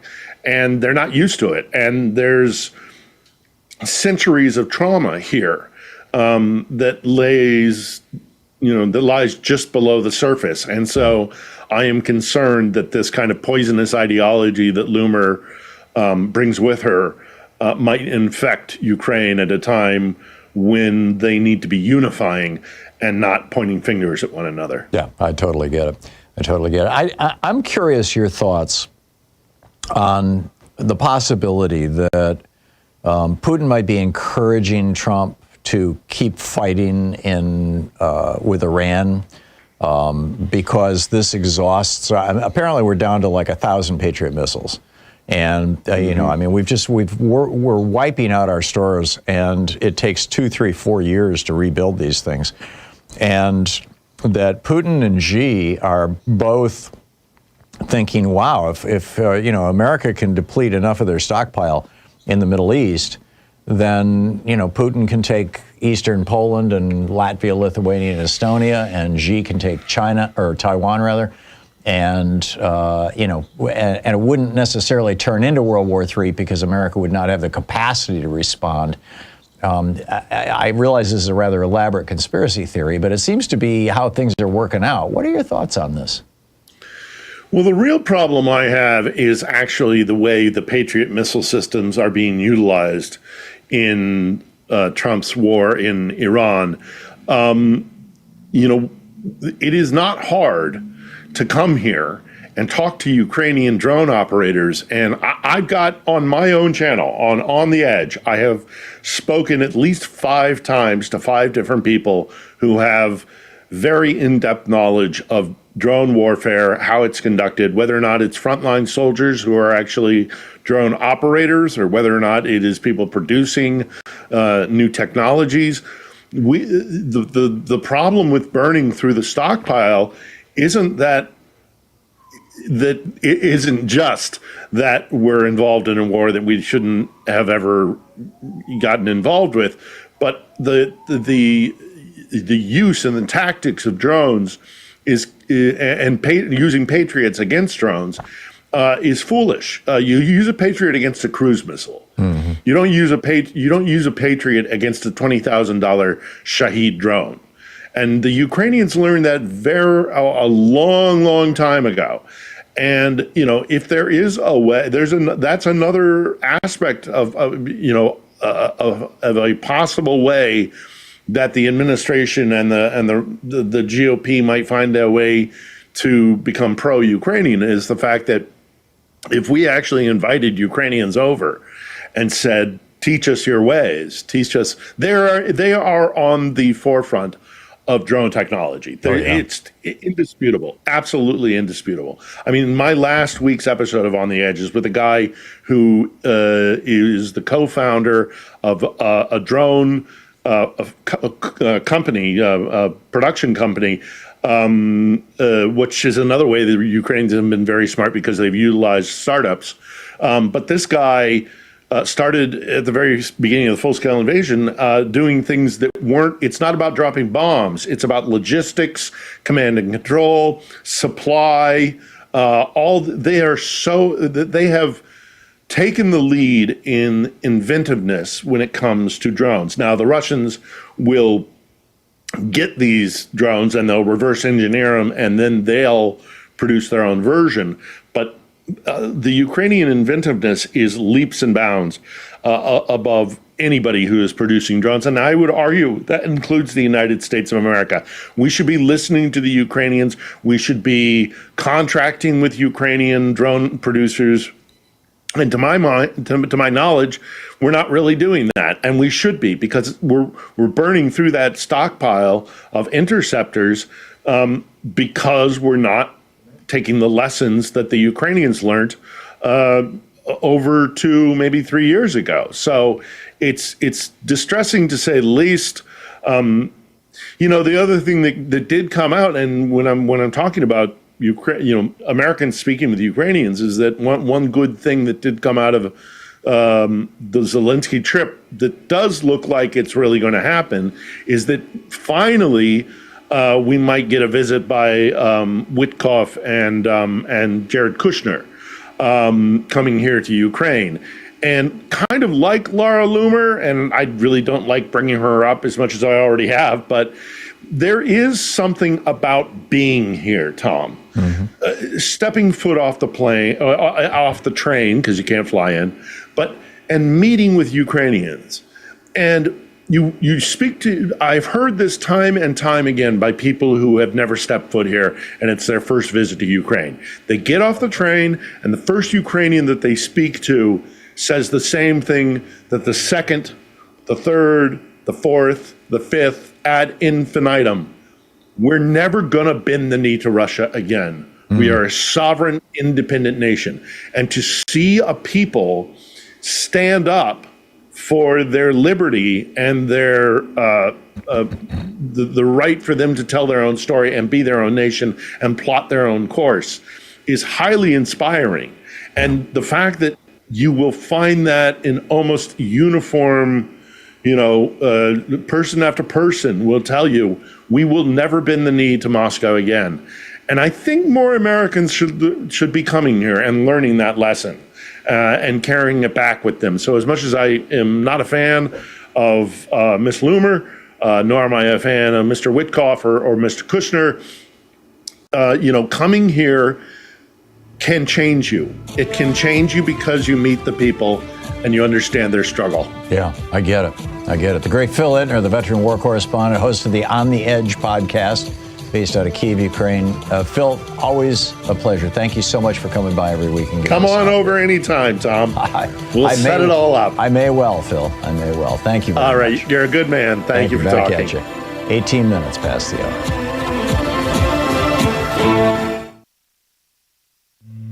This is the Thom Hartmann Program. Did ICE really threaten to beat a confession or a deportation out of an immigrant? Here, this is wild. I'll get to this in just a moment.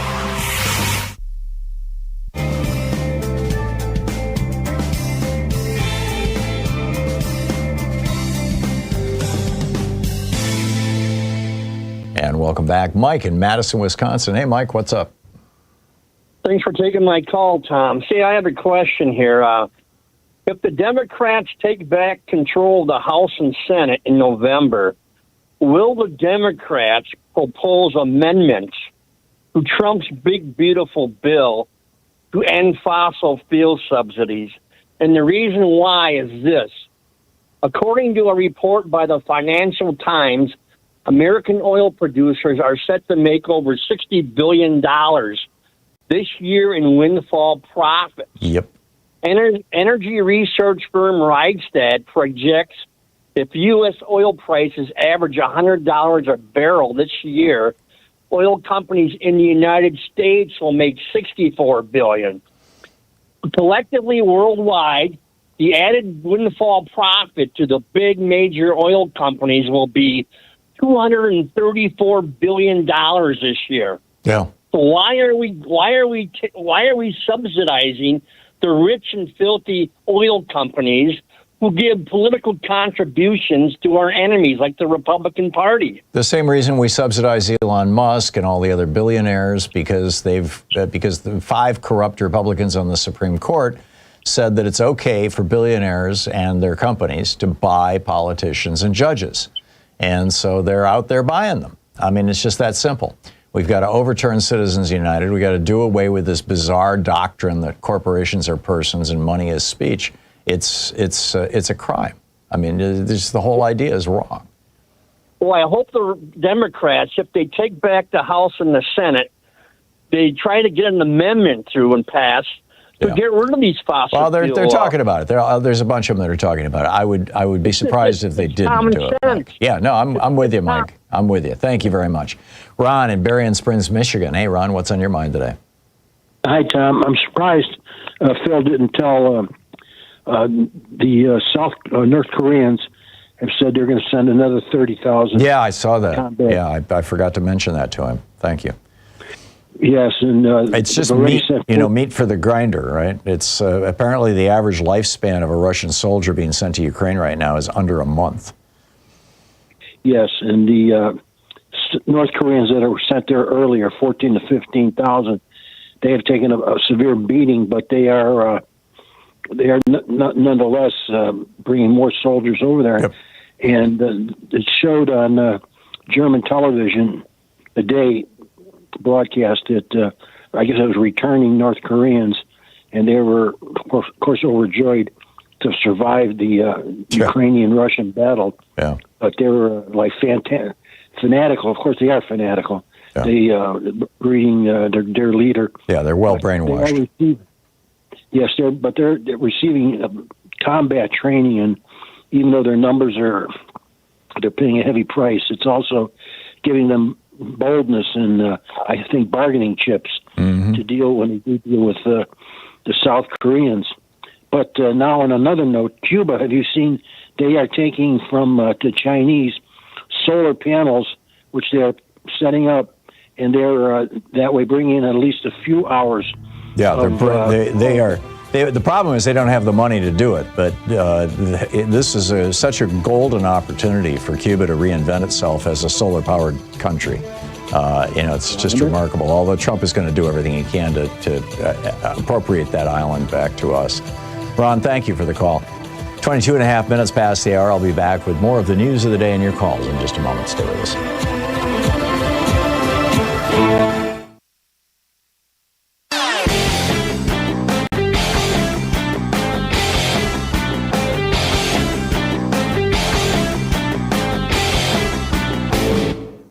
Tired of spin and billionaire-backed news? The Commonwealth Report delivers truth with backbone. News for the public, not the powerful. Twice daily, no fluff, no fear. Go to commonwealthreport.news and subscribe now. Democracy belongs to you. So Richard Nixon was a crook, but not a lot of Americans knew that in 1960. But he lost to John Kennedy, not because he was a crook, but because he didn't know how to use television. He refused to wear makeup during the debates. Jack Kennedy understood television, and it was why he was so, widely popular. Calvin Coolidge was the first president to use radio in 1923, but Franklin Roosevelt did his fireside chats starting in 1933, just after he was inaugurated, and they were often listened to by a third of Americans. That's why he got reelected 3 times. He was elected 4 times to president. If Joe Biden had done the same thing during his 4 years, reaching all the American people every week, using social media, the new media, because that was radio and television back in the day, he would be in the White House right now, or Kamala Harris. There's a whole article about this, how Democrats need to get with the plan. They need to figure out how to use social media and get some charismatic candidates out there over at HartmannReport.com. It's titled Democrats' Fatal Flaw. Check it out. Welcome back. 24 minutes past the hour. Patty Murray kind of broke this story open yesterday, and it's just wild. This was talking about a fellow by the name of Eduardo Esparza, Esparza, Esparza. I don't know how to say it, but he was detained by ICE agents last week in Seattle. And he is described as a local Seattle small business owner with no criminal history. He's the husband of a U.S. citizen. And he was taken to an ICE office in Tukwila, Washington, where he was held in a room for 10 hours. And this is a quote from Senator Patty Murray, United States Senator from Washington State. Quote, he was surrounded by 20 ICE agents who were pressuring him to sign a voluntary departure. They physically pushed him and threatened to beat him up if he didn't sign it. This is disgusting. She goes on to say what ICE is doing is illegal and disturbing. Eduardo is now being held in Texas, away from his family and his lawyers, and I am demanding that the DHS return Eduardo to Washington State now so he can get the due process everyone should expect in America. You know, I would point out that the Fourth Amendment says that you can't kick in someone's door without a warrant signed by a judge based on testimony under oath that there is a crime being committed. And ICE is ignoring the Fourth Amendment. And the Fifth Amendment says that no person shall be deprived of life, liberty, or property without due process of law. I mean, just go read them. Read the Fourth Amendment and the Fifth Amendment of the Constitution. They're both basically a sentence long. The Fifth Amendment's a little bit longer. It's a long run-on sentence. But it's shocking. I mean, when you read the plain language of the Constitution and then you look at what these people are doing, these masked, armed, anonymous thugs are doing in our country and to our people, as well as to immigrants. I mean, they've already murdered 2 Americans, and they won't even let us have the evidence. They won't let prosecutors have the evidence of the crimes. This is beyond a rogue agency. Patty Murray is right. And ICE is just sneering at her.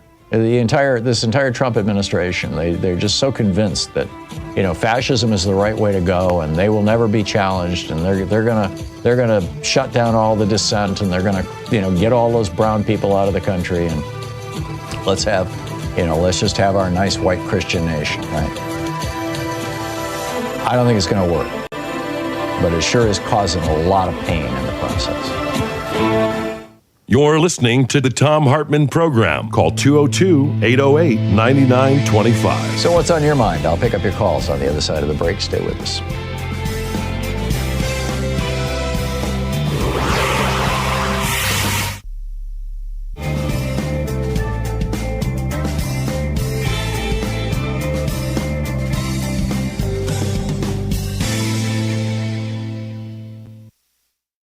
Good morning. This is the Commonwealth Report. News for the public, not the powerful.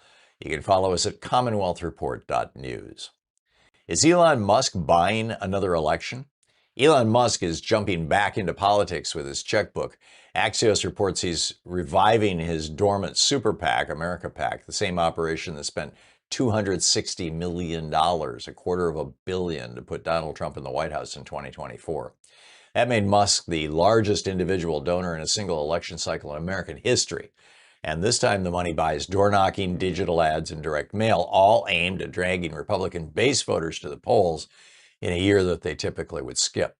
Trump advisor James Blair says the PAC's return is, quote, a huge boost for Republicans across the country. Excuse me. Republican super PACs already hold a $300 million advantage before the $400 million in Trump's MAGA Inc. Trump's approval is underwater on the economy and his Iran war, so Congress is in play, and one man richer than most countries has decided he'll fix that. That's not democracy. That's an auction. Who's watching the watchers now? The Senate just handed America's spy apparatus to a Wall Street lawyer who won't say who won the 2020 election. Jay Clayton was confirmed as the Director of National Intelligence, 51-47, straight party line. He now oversees all 18 U.S. intelligence agencies. and writes the president's daily briefing. His resume is securities law. He chaired the SEC and ran the Manhattan U.S. Attorney's Office. At his hearing, he swore under oath he isn't an election denier, then refused to say out loud that Joe Biden beat Donald Trump. 400 former intelligence officials signed a letter calling his nomination a danger to our country. Adam Schiff asked how a man who can't answer that can be trusted to tell the president what he doesn't want to hear. He inherits an office gutted by 30% under acting director Bill Pulte. Intelligence agencies that serve one man instead of one country can end a republic. Did ICE really threaten to beat a man into signing? Senator Patty Murray says federal agents tried to beat a deportation out of a Seattle small business owner. Eduardo Aguirre Esperanza has lived in Seattle 23 years. He runs a remodeling company. He's married to an American citizen. He has no criminal record and was pursuing legal residence. ICE grabbed him anyway, held him in a Tukwila room 10 hours, and according to Murray, threatened to beat him unless he signed a so-called voluntary departure form. Then at 2 in the morning on a Saturday morning, ICE flew him to Texas without telling his wife or his lawyer. His family believes the plan is a fast hearing with no attorney. Murray says there were cameras in that room and she wants the video. In her words, quote, "What ICE is doing is illegal and disturbing. Our new immigration policy appears to be beating a signature out of a man. It's called confession taken by force." How did Germany beat the fossil fuel industry? Here's proof it can be done. New numbers from the Energy Institute show wind and solar generated 44% of Germany's power last year, beating fossil fuels. Coal, the dirtiest fuel we burned, collapsed from more than half of German power to 21%. And experts think Germany kicks it well before the 2038 deadline. They did it after shutting their nuclear plants, which everybody called impossible. Across the whole European Union, wind and solar beat fossil fuels for the first time. There are headaches. Germany makes so much clean power that prices sometimes go negative and operators have to shut the turbines off. And the government just killed a law pushing households off gas boilers. Even so, heat pumps outsell them. So Germany's building the future while Washington hands out coal permits and kills wind farms. Somebody's grandchildren will pay for that. Why is Washington calling bike lanes woke? Transportation Secretary Sean Duffy bragged online that he redirected $1.73 billion away from what he calls Biden-era DEI bike lanes. Not $1 went to bicycle or pedestrian projects this year. Then his Federal Highway Administration quietly deleted bike lanes, speed cameras, and road diets from the federal list of proven safety countermeasures, along with a tool researchers use to track dead cyclists. The science didn't change. More than 36,000 Americans died on our roads last year at 6 times Britain's death rate. Duffy's asking Congress to restrict bike lane grants and tear out lanes he claims cause congestion, though research says they actually ease congestion. Painting a stripe so a kid can ride to school safely isn't diversity, equity, and inclusion. It's a guardrail, and they're ripping it out to win a bizarre culture war. Jetson's alert. Is your burrito about to fly? DoorDash just became an airline. The company earned Part 135 air carrier certification from the FAA and launched DoorDash Air, an in-house drone program from its robotics unit, DoorDash Labs. That makes DoorDash the 8th operator in the country cleared to fly commercial deliveries, joining Amazon, Zipline, and Google's Wing. They're building the aircraft themselves, mostly with American parts, for 3 to 5 mile orders. There's no launch dates, no cities, no drones yet. What they have is a certificate. Between drones overhead, sidewalk robots below, and self-driving cars in between, DoorDash is quietly building a delivery network with nobody in it, yet. We were promised flying cars. We got a flying enchilada and more humans out of work. But perhaps dinner will be hot instead of cold soon. And that's the way it is today, Thursday, July 30th, 2026. I'm Thom Hartmann.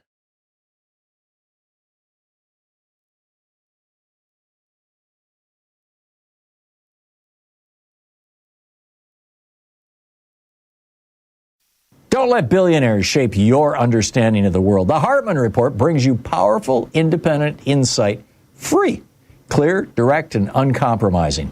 Go to hartmannreport.com now and get the facts you deserve.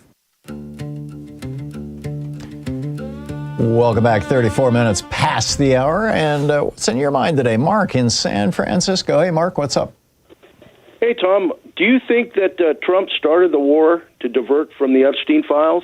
I think that was probably a major variable in his calculations. I think, though, that the main thing that caused him to do it is that his polling was tanking. He got a boost when he captured Maduro and kidnapped Maduro and brought him back to the United States. And he thought he'd get another boost. And I'm sure this was Bibi Netanyahu's pitch to him, and maybe even Putin's, is, go to war with Iran and people will love you for it because it'll be a 2-week thing, which is what Trump said. I mean, he came around and he said this will run 3 to 4 weeks maximum when he started. Well, it came at the expense of billions of dollars and lives. Yeah. This man, he has no regard for anybody in this country. No, except his own family. I can't take this guy anymore. Yeah. I can't take this guy anymore, Tom. We got to go after him. I mean, and we got to blame the GOP. They got us in this mess. Yep. They've allowed this to happen. Yep. Well, I think increasingly Americans are figuring out that Donald Trump is a Bilko artist. He's a scam artist. He has been his whole entire life. He pissed away his father's fortune. He declared bankruptcy 5 times. He's been sued over 3,000 times, I believe, by people saying that he didn't pay them or he failed to honor a contract. He cheated on every one of his 3 wives. I mean, there's nothing redeeming in this guy other than the fact that he hates black people and brown people. I mean, that's it. That's what has bound him to his base. He's a very effective liar. And so, I think that's why this reckoning is coming. And even if Elon Musk pours $1 billion into our elections and the billionaires pour millions into TV ads and we just get swamped, overwhelmed with, they're going to make us hate Democrats, right? That's their goal. I don't think it's going to work, but we'll see. We'll see. They've got 97 days now, 96 days. Mark, thanks for the call. Byron in Baton Rouge, Louisiana. Hey, Byron, what's on your mind today? Hey, Tom. I'd like to change the subject briefly. I'd like to talk about eating beef. Americans eat a lot of beef, and I don't know if they realize that it takes 1,800 gallons of water to make 1 pound of beef, for all the grazing and the water that they have to feed to the cattle. If the rest of the world ate as much beef as the United States, I don't know if we'd have enough water to go around. I think the average American eats 82 pounds of beef per person per year. Which is astonishing when you think about it. I mean, right. And wow. The other thing, if you don't mind, is that it's not healthy. It can lead to colorectal cancer and heart disease. Diabetes and heart disease. The third reason is it's cruelty to animals. Mm-hmm. I don't know if you. Yeah, Paul McCartney, the ex-Beatle, he's a vegetarian like yourself. Mm-hmm. He's even said, he's got a saying, if slaughterhouses all had glass walls, everyone would be a vegetarian because they'd see how brutal they treat these cattle. When they slaughter them, they use these bolt guns to basically kill them over and over again. And it's vicious. And the fourth reason is it contributes to the climate crisis because the cattle, they fart and they burp and they put out methane, which is a greenhouse gas. There's a lot of sturm and drang around people hopping on airplanes or taking cruises or traveling across the country in their car. But the single most effective thing that you can do to fight climate change is to stop eating any kind of animal products. I agree. But most Americans, it's a tradition. And if you try to attack or knock their tradition, they get angry with you. That's a big business. But, if you've got a tradition that's got all these bad habits or bad consequences, maybe you need to have a new tradition, right? I mean, that's the way I look at it. I'm with you. I'm with you. Byron, thank you. Well said, and an important topic to bring up. Thank you. Robert in Los Angeles. Hey, Robert, what's on your mind today? Hello. Hey, Robert. You're on the air. What's up? Oh, sorry. Okay, here we go. It's okay. One moment, please. It's all good. Before I start my comment, this is to respond to the gentleman just called. 80% of Earth is water, so we have enough water. If it's organic and grass-fed, it's good for you. That's why there's cow Yeah. That's the answer to this guy. Now, that's debatable, but I get it. I get it. Okay. All right. Now, you were talking a few days ago about we lost 11 servicemen or 18. You know how many Persians has been killed? Oh, 11,000. Yeah. 11,000 for a war that is unjust and illegal. We didn't go to their shore. I mean, we went to their shore. They didn't come to our shore. That's right. They didn't attack us. Okay. That's right. The Persian culture is at 10,000. How many years have we been? 250? Mm-hmm. So, just for you to know, so think of others before we think of us. Yeah. One last thing. A Jewish man goes to Moses. He said, explain to me the Torah while I'm standing in one leg. He said, do to others what you want done to you. Is that what we're doing? No. Okay. No, clearly we're not. The genocide in Palestine, Netanyahu and Israel did it, yes. But we have shared that. We have done that. It is us that made it possible for them to do so. Yep. They used From our weapons. 1971 to 2021, we have killed 38 million people on the face of the earth. Has Chinese done that? Has Russian done that? No. So, shame on us. Thank you, Tom, for your services to us. Thank you, Robert. Yeah, hopefully we will get better. I know that there are people who are trying to make us better. Thank you, Robert. Brian in Tacoma, Washington. Hey, Brian, what's up? Yeah, you mentioned quite a bit about how you think that Vlad is trying to get Trump to keep the Iran war going, to deplete our stocks, so when they go into Estonia and so on and so forth, and also with Xi in Taiwan. I don't disagree with the calculus from Vlad, but my question, I totally agree with you, but my question is, we keep threatening Cuba, Marco Rubio, who lied about when his parents came to America from Cuba. But we keep threatening Cuba, and Vlad ostensibly is threatening, the Baltic states. But they're getting their butts kicked in Ukraine, and we're getting our butts kicked in Iran, and neither of us has men or weapons. Sorry, not men, but, soldiers or weapons to really do this. I don't think you're wrong to say that this is a thing that's out there in the world, but logistically, how would Vlad be able to do that, and how would Donald be able to do that? That being Cuba, that being Estonia, which doesn't mean with Trump for sure. Just because I say Trump can't go into Cuba because we don't even have any stockpile weapons, doesn't mean Trump won't. I get it. But anyways, what do you like? Neither country is in the position to start another war. It's an excellent point, Brian, and it's the one thing that gives me a little bit of hope, frankly, is that Trump has pissed away our munitions, and Putin has done the same thing to the Russian, stores, with our ill-advised wars against Iran and Ukraine, and as a result, any more wars of aggression are going to be really challenging, and there has been reporting that Rubio was hoping to take Cuba a year ago, and that this war with Iran is the one thing, or 6 months ago anyway, this war with Iran is the one thing that has prevented it from happening. So, yeah, if you probably don't have notes on me there necessarily, or maybe you do, but if you remember right, I went to Cuba 23 times as a tour guide with people, people cultural I remember now, exchange stuff. I've told you before, but anyway, so I have a particular interest and knowledge. I'm not the most knowledgeable person on the planet, but I think I know more about Cuba than most Americans. Well, let me ask you a question, Brian, if I may. Yeah. So my knowledge is a little bit dated, I suppose, because the last time I went there with this program was 2018, because it took Trump a year and a half to steal work from me and destroy the program the first time around. I was going pretty heavily under the later Obama years, so my knowledge might be a little dated, but anyway, go ahead.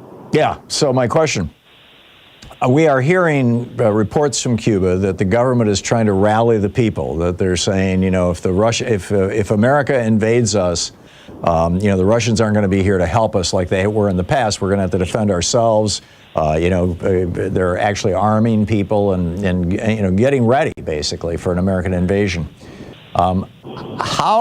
If America were to invade Cuba and depose the government, which would be the obvious first step, how do you think the Cuban people will respond? So the first thing is that Cuban Americans and Cubans are very different people. Oh, I get it. the ones who left Cuba, and so and it's not that every Cuban running around, if you sit there in their living room, not that they were always so candid with me, but it's not that they're like love the government and love everything that Raul's barely alive. Fidel's gone a long time ago, it's many years, but it's not that they love it, but they're very proud of Cuba and they're not like on board with America.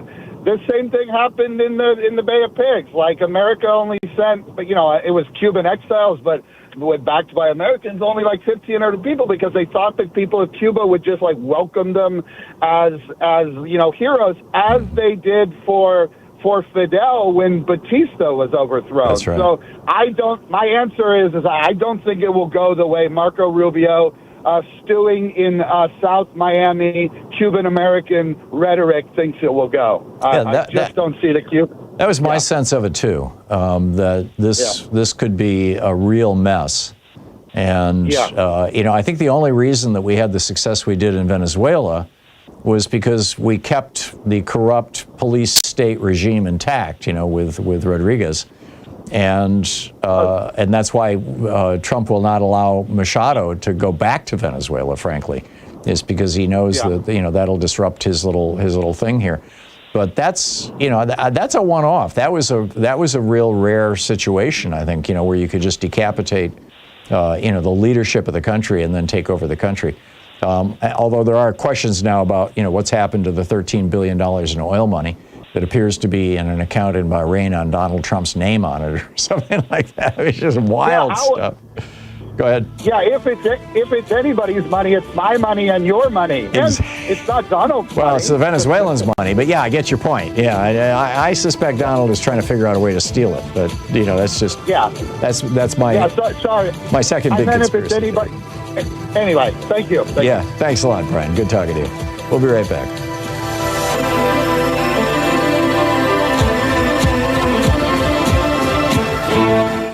You're listening to Thom Hartmann. Visit thomhartmann.com for audio and video archives. I'll be right back with you. Stick around.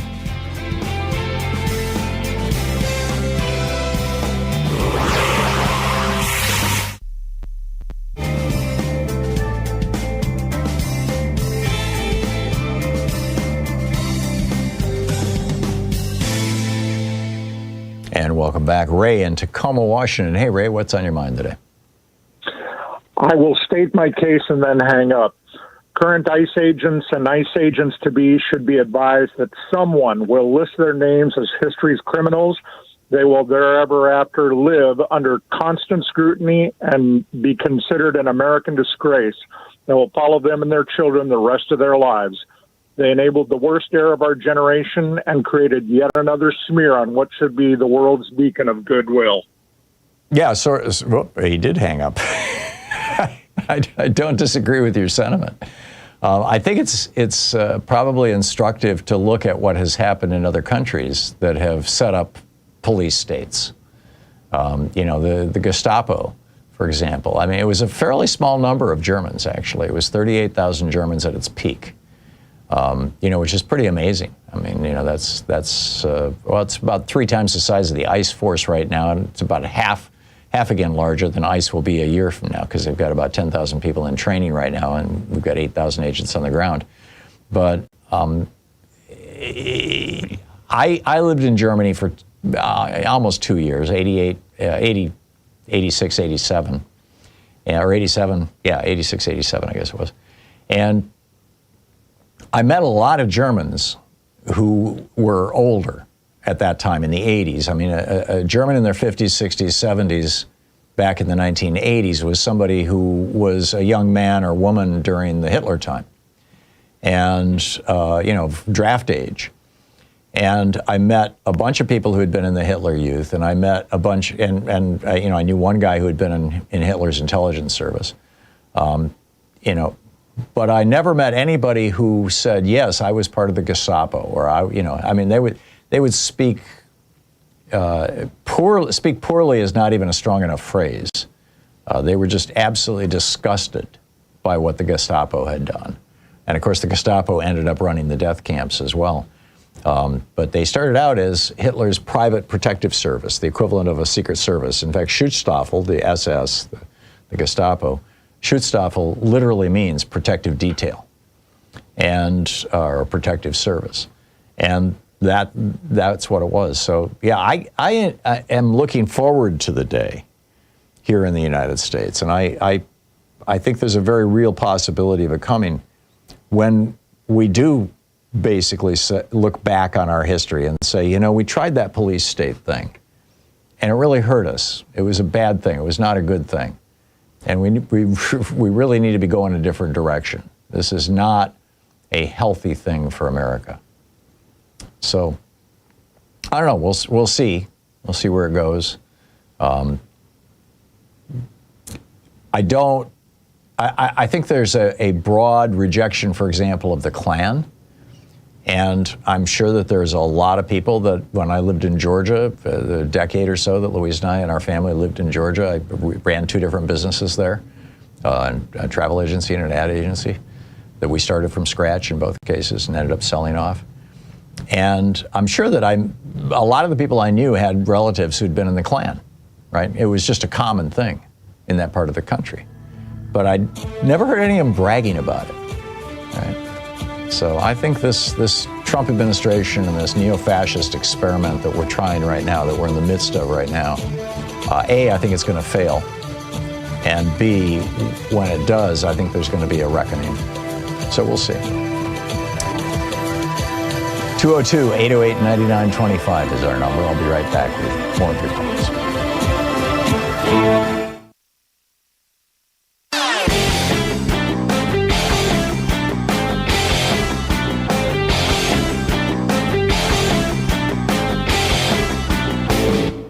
Hey, thanks so much for sharing our program and for reaching out to our stations and sponsors and letting them know that you're listening. It really means a lot to us. So what do we call the really, really mind-bogglingly rich? At the founding of the Republic, they were referred to as speculators or moneyed interest or aristocrats. In the years leading up to the Civil War, we called them the cotton lords and the plantation aristocracy. In the late 19th century, they were the robber barons. In the 1930s, FDR called them the economic royalists. But since the Reagan Revolution, we've just called them billionaires.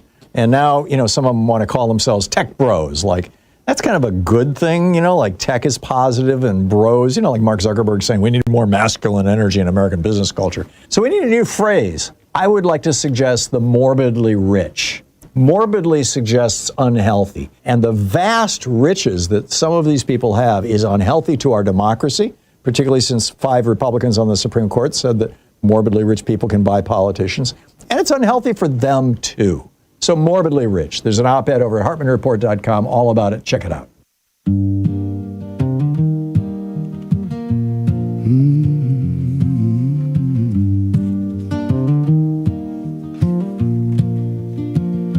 The gas signs climbing like a warning flare. Another war, another billionaire. They say it's freedom, say it's fate, but I just paid $4 a gallon at the gate. Same old story, different lie, smoke in the air, truth running dry. Why are we still paying for their wars? Filling up their pockets at the pump and more. There's a cheaper road we could be driving on, but they keep us chained to where we've been too long.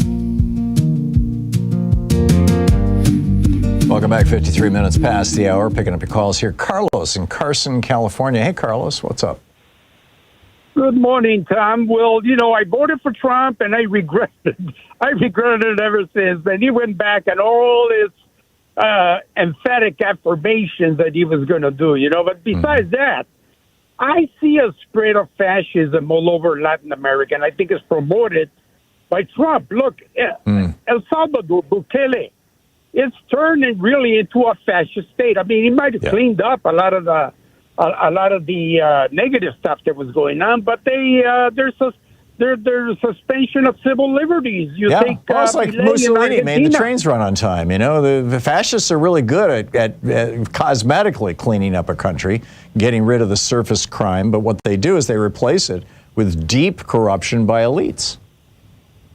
Exactly. You look at Milei; is also spreading fascism in Argentina. So is Ecuador, Bolivia. And Trump is trying to make inroads very secretly into Mexico. Yeah. But my question is this. Who promotes Trump? Is that his own independent idea to spread fascism or Wilbur Ross and the Rothschilds are coercing him into spreading fascism? I don't think it's. That's my question. I think the Rothschilds would be horrified by the idea of spreading fascism. I think what's going on, Carlos, is that because fascism is a form of government that generally, at least initially, works to the benefit of the morbidly rich, that's what you've got. The really profoundly rich people in each one of these countries are supporting these guys. I mean, there was a piece about Bukele, who calls himself the coolest dictator in the world, right? He's one of the younger guys out there who runs El Salvador with an iron fist. There was an article about how, maybe 2 weeks ago in either The Economist or the Financial Times, about how he's got his own oligarchs now. He's defined a couple of hundred really rich people in El Salvador. He's giving them government contracts. They're giving, they're funding him and supporting him. Some of them own media operations and things like that. I mean, he's building the kind of Putin-style state there in El Salvador. You've got the same thing with what's his name, who's refusing to stand for election, and is it Honduras? Which country is it? Where the guy he was the hero of the revolution back during Reagan. He was one of the lefties, and now he's turned into a right-wing fascist. I think it might have been Honduras. Yeah, exactly. Honduras. It is Honduras. You're right.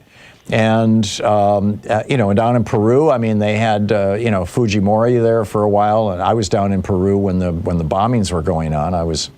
They bombed a building right down the street from my hotel when I was there.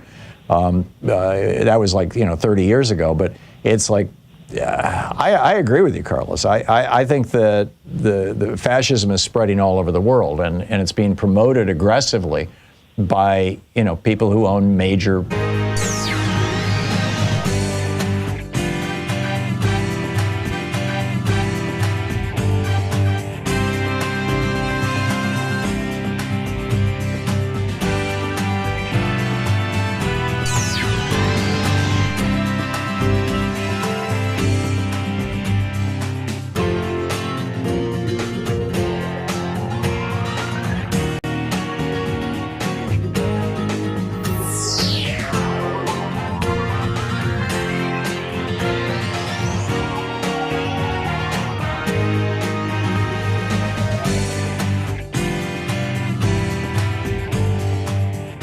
Good morning. This is the Commonwealth Report, news for the public, not the powerful. You can follow us at commonwealthreport.news. Is Elon Musk buying another election? Elon Musk is jumping back into politics with his checkbook. Axios reports he's reviving his dormant super PAC, America PAC, the same operation that spent $260 million, $250 million, to put Donald Trump in the White House in 2024. That made Musk the largest individual donor in a single election cycle in American history. And this time the money buys door-knocking, digital ads, and direct mail, all aimed at dragging Republican base voters to the polls in a year that they typically would skip. Trump advisor James Blair says the PAC's return is, quote, a huge boost for Republicans across the country. Excuse me. Republican super PACs already hold a $300 million advantage before the $400 million in Trump's MAGA Inc. Trump's approval is underwater on the economy in his Iran war, so Congress is in play, and one man richer than most countries has decided he'll fix that. That's not democracy. That's an auction. Who's watching the watchers now? The Senate just handed America's spy apparatus to a Wall Street lawyer who won't say who won the 2020 election. Jay Clayton was confirmed as the Director of National Intelligence, 51-47, straight party line. He now oversees all 18 U.S. intelligence agencies and writes the president's daily briefing.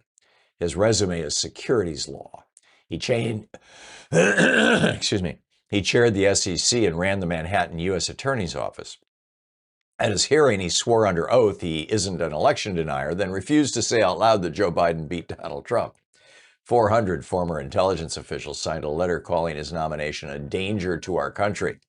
Adam Schiff asked how a man who can't answer that can be trusted to tell the president what he doesn't want to hear. He inherits an office gutted by 30% under acting director Bill Pulte. Intelligence agencies that serve one man instead of one country can end a republic. Did ICE really threaten to beat a man into signing? Senator Patty Murray says federal agents tried to beat a deportation out of a Seattle small business owner. Eduardo Aguirre Esperanza has lived in Seattle 23 years. He runs a remodeling company. He's married to an American citizen. He has no criminal record and was pursuing legal residence. ICE grabbed him anyway, held him in a Tukwila room 10 hours, and according to Murray, threatened to beat him unless he signed a so-called voluntary departure form. Then at 2 in the morning on a Saturday morning, ICE flew him to Texas without telling his wife or his lawyer. His family believes the plan is a fast hearing with no attorney. Murray says there were cameras in that room and she wants the video. In her words, quote, "What ICE is doing is illegal and disturbing. Our new immigration policy appears to be beating a signature out of a man. It's called confession taken by force." How did Germany beat the fossil fuel industry? Here's proof it can be done. New numbers from the Energy Institute show wind and solar generated 44% of Germany's power last year, beating fossil fuels. Coal, the dirtiest fuel we burned, collapsed from more than half of German power to 21%. And experts think Germany kicks it well before the 2038 deadline. They did it after shutting their nuclear plants, which everybody called impossible. Across the whole European Union, wind and solar beat fossil fuels for the first time. There are headaches. Germany makes so much clean power that prices sometimes go negative and operators have to shut the turbines off. And the government just killed a law pushing households off gas boilers. Even so, heat pumps outsell them. So Germany's building the future while Washington hands out coal permits and kills wind farms. Somebody's grandchildren will pay for that. Why is Washington calling bike lanes woke?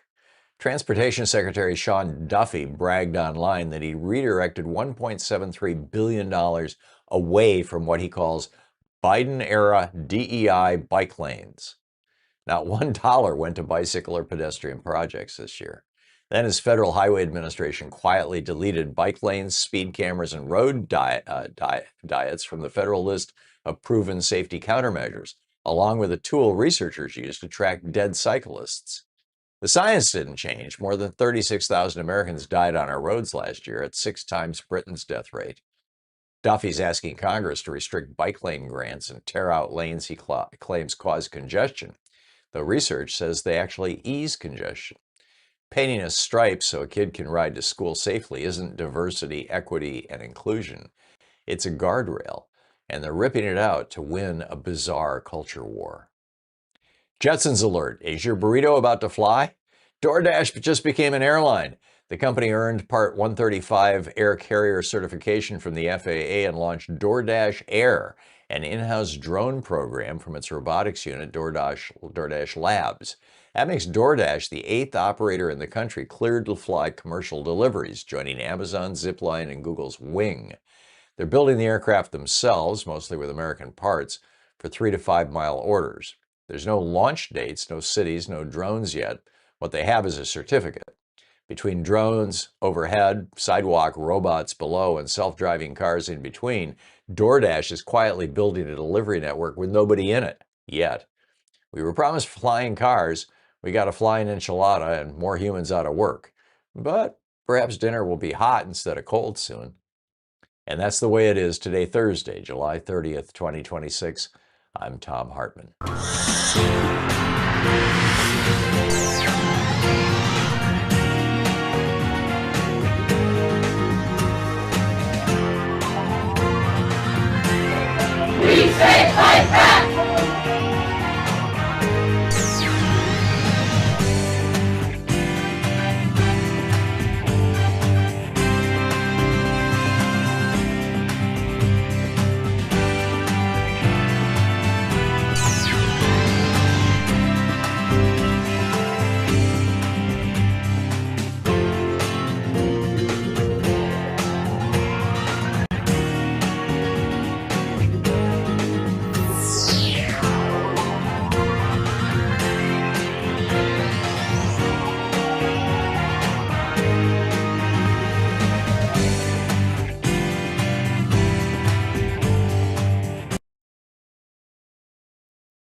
is the Thom Hartmann Program. Hey, welcome back to the third hour of our program. I remember back in, I think it was 2000, maybe it was 2001. I'd have to go back and look. Maybe it was even 2000. It was before I started doing this show.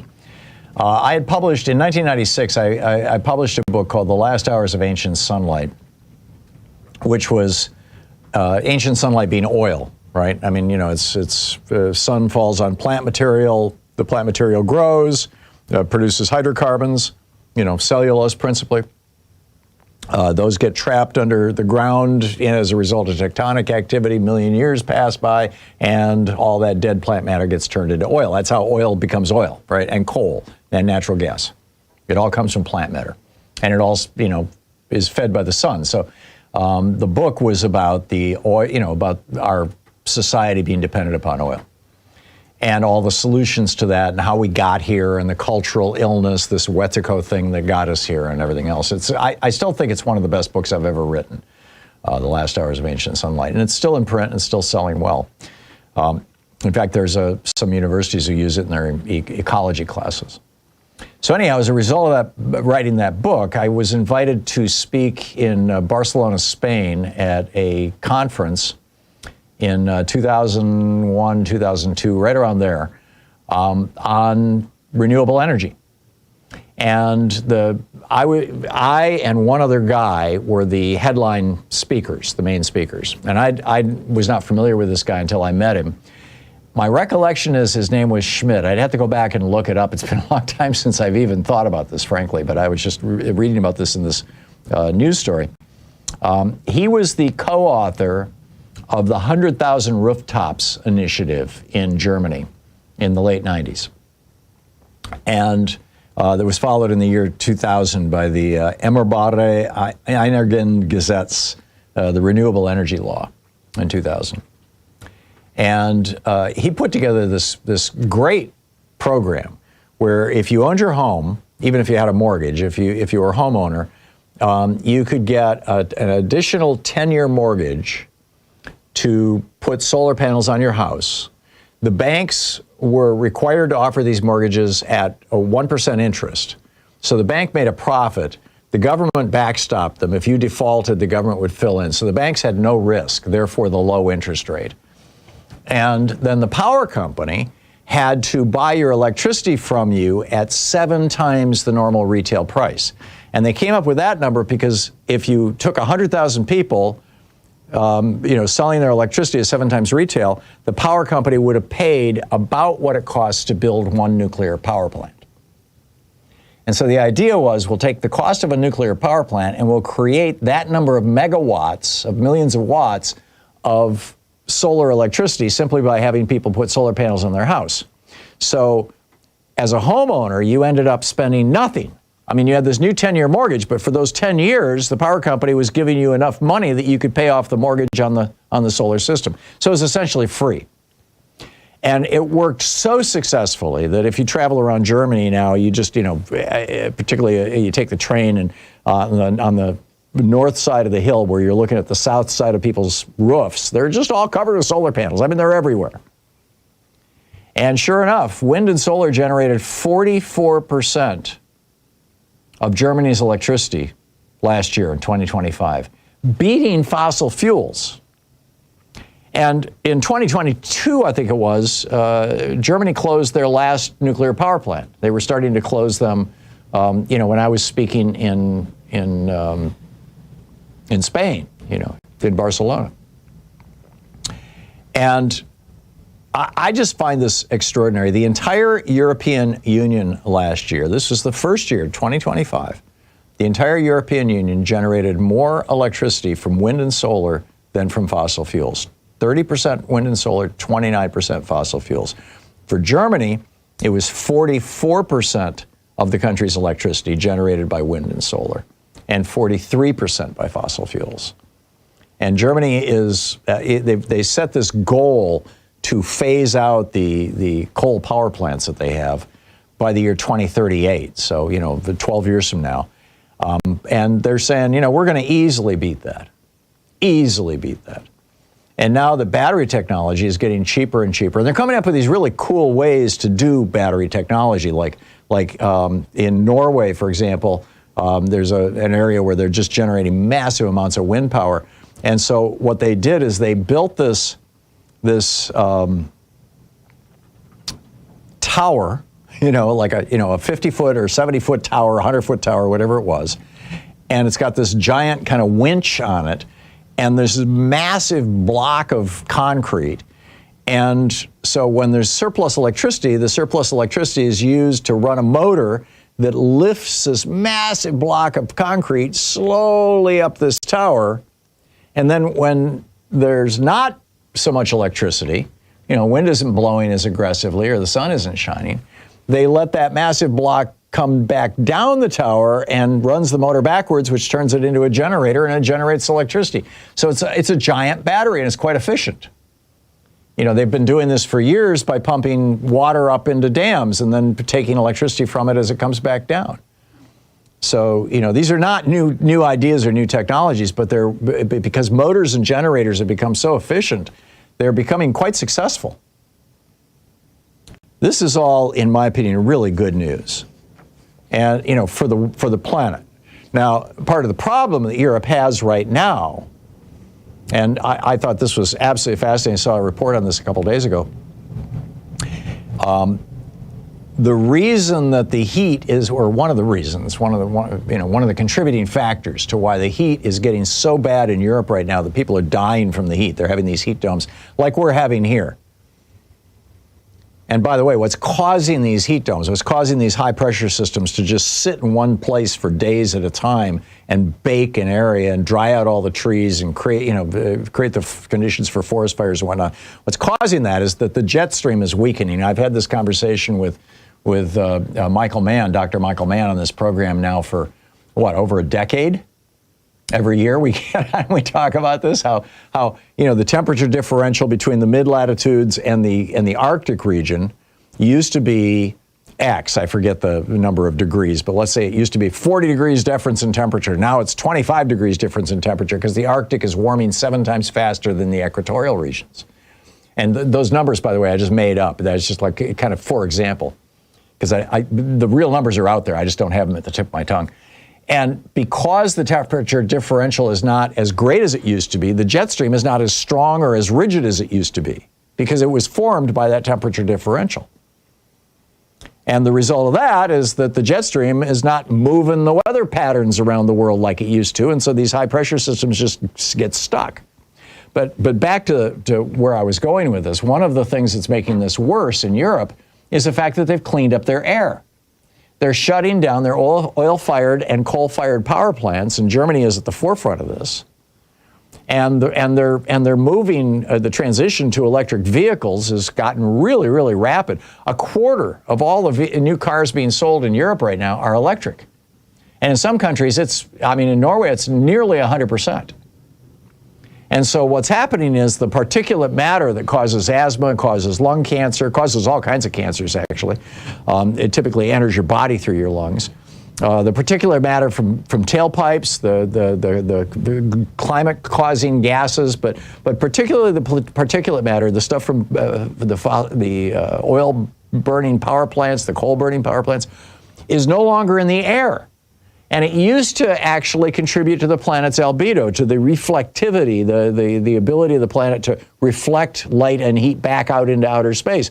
And instead of reflecting it, it's coming down and it's hitting the ground and it's warming up, it's making things even hotter.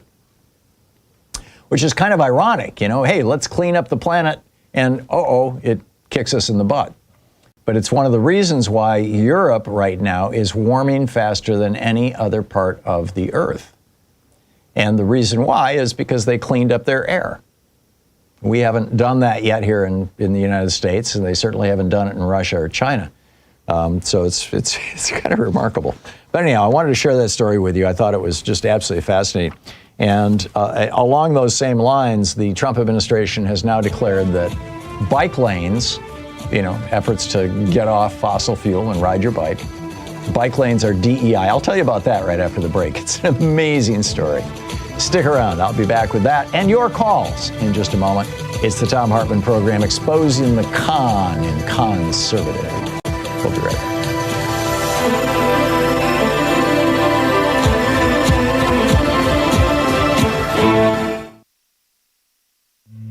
This is the Thom Hartmann program. It's the place where despair is not an option. I'll be right back with your calls.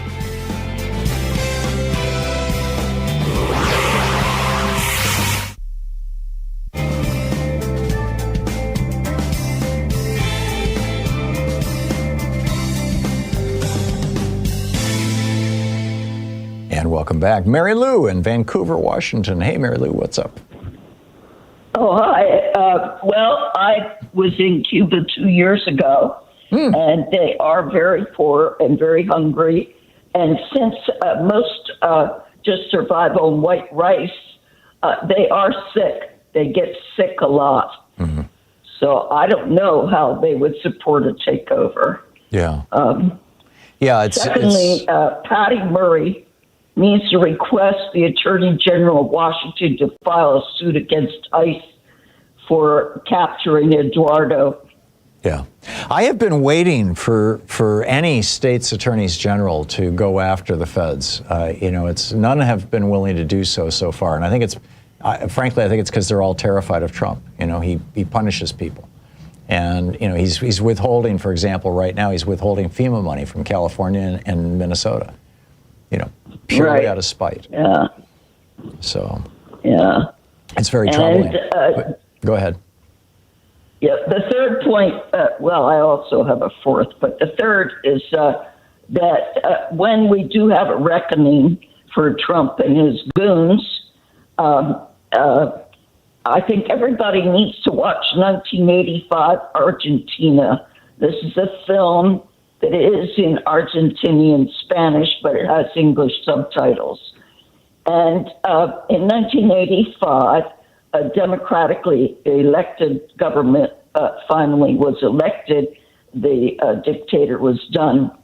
The new president asked the new attorney general to file a lawsuit against the 9 generals and the dictator.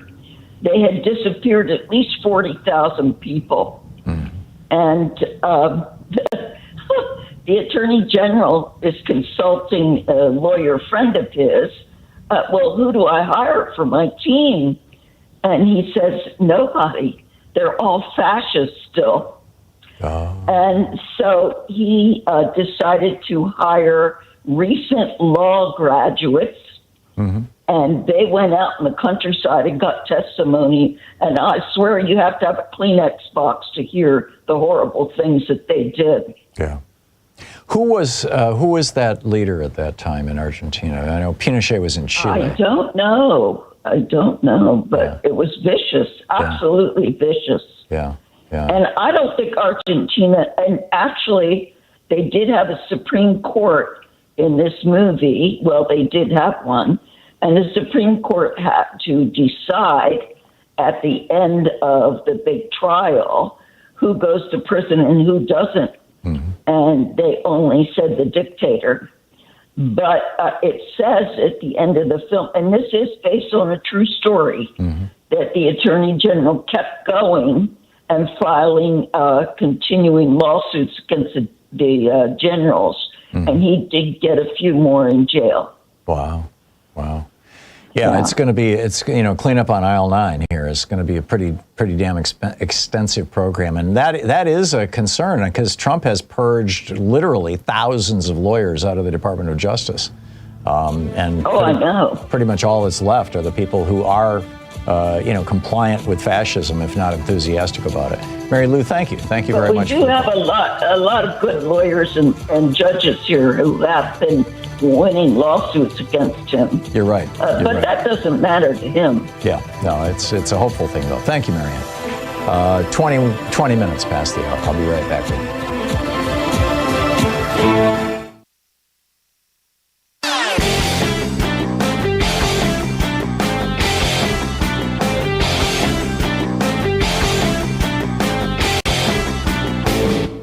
The Commonwealth Report is journalism that works for you. not corporations, not billionaires. News for the public, not the powerful. Twice a day, we break down what matters to your life. Visit CommonwealthReport.news and join us today. Stay informed, stay empowered.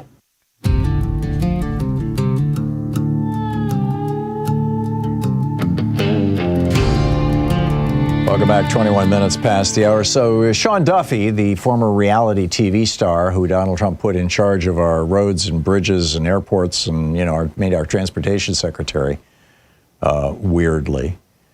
I mean, at least Pete Buttigieg, the guy who did it in the Biden administration, was the mayor of a small town and had a background in this field, right? Sean Duffy, well, yeah, he looks good on television, so we'll put him in charge.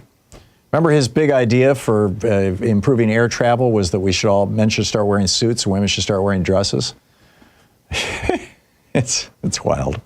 Anyhow, he has redirected $1.73 billion that Congress created to help states and cities do bike lanes. Now, bike lanes save lives. And bike lanes also make it easier for people to ride their bike to work, or to visit friends or family or go shopping or whatever, but in particular to go to work, to commute, basically. And electric bikes are becoming really popular now that these batteries are small and reliable and inexpensive, relatively inexpensive. Electric bikes are relatively cheap. One of my kids rides her bike to work, through downtown Portland. I mean, it's something more and more people are doing. But the fossil fuel industry does not like this because they want people in cars, and they want those cars to be burning gasoline or diesel because that's where their profits come from.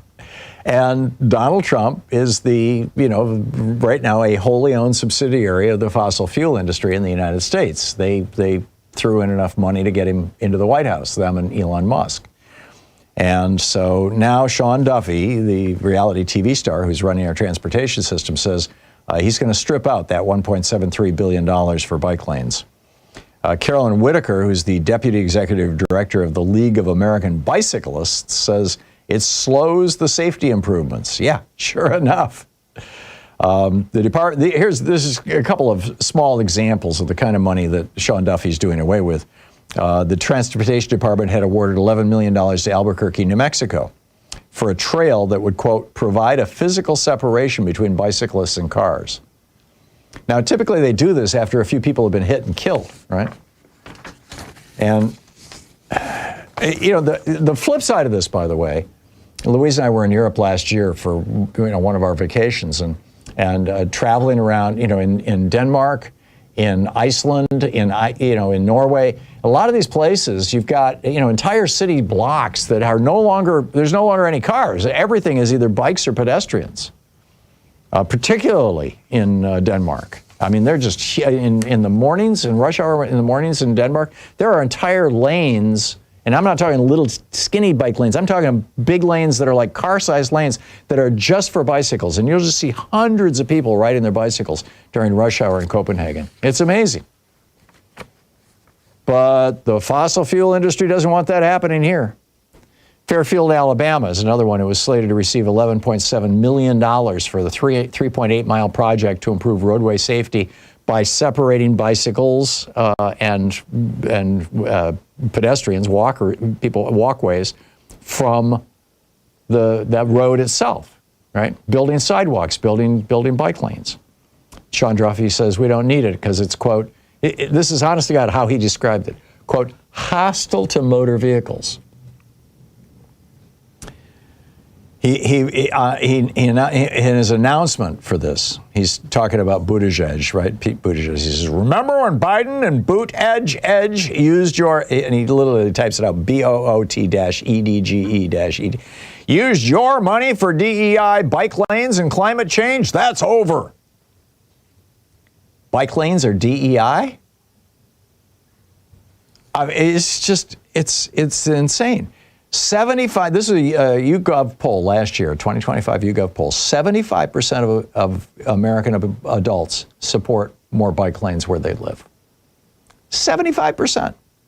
More Americans are using bike share programs and riding electric bikes than ever before.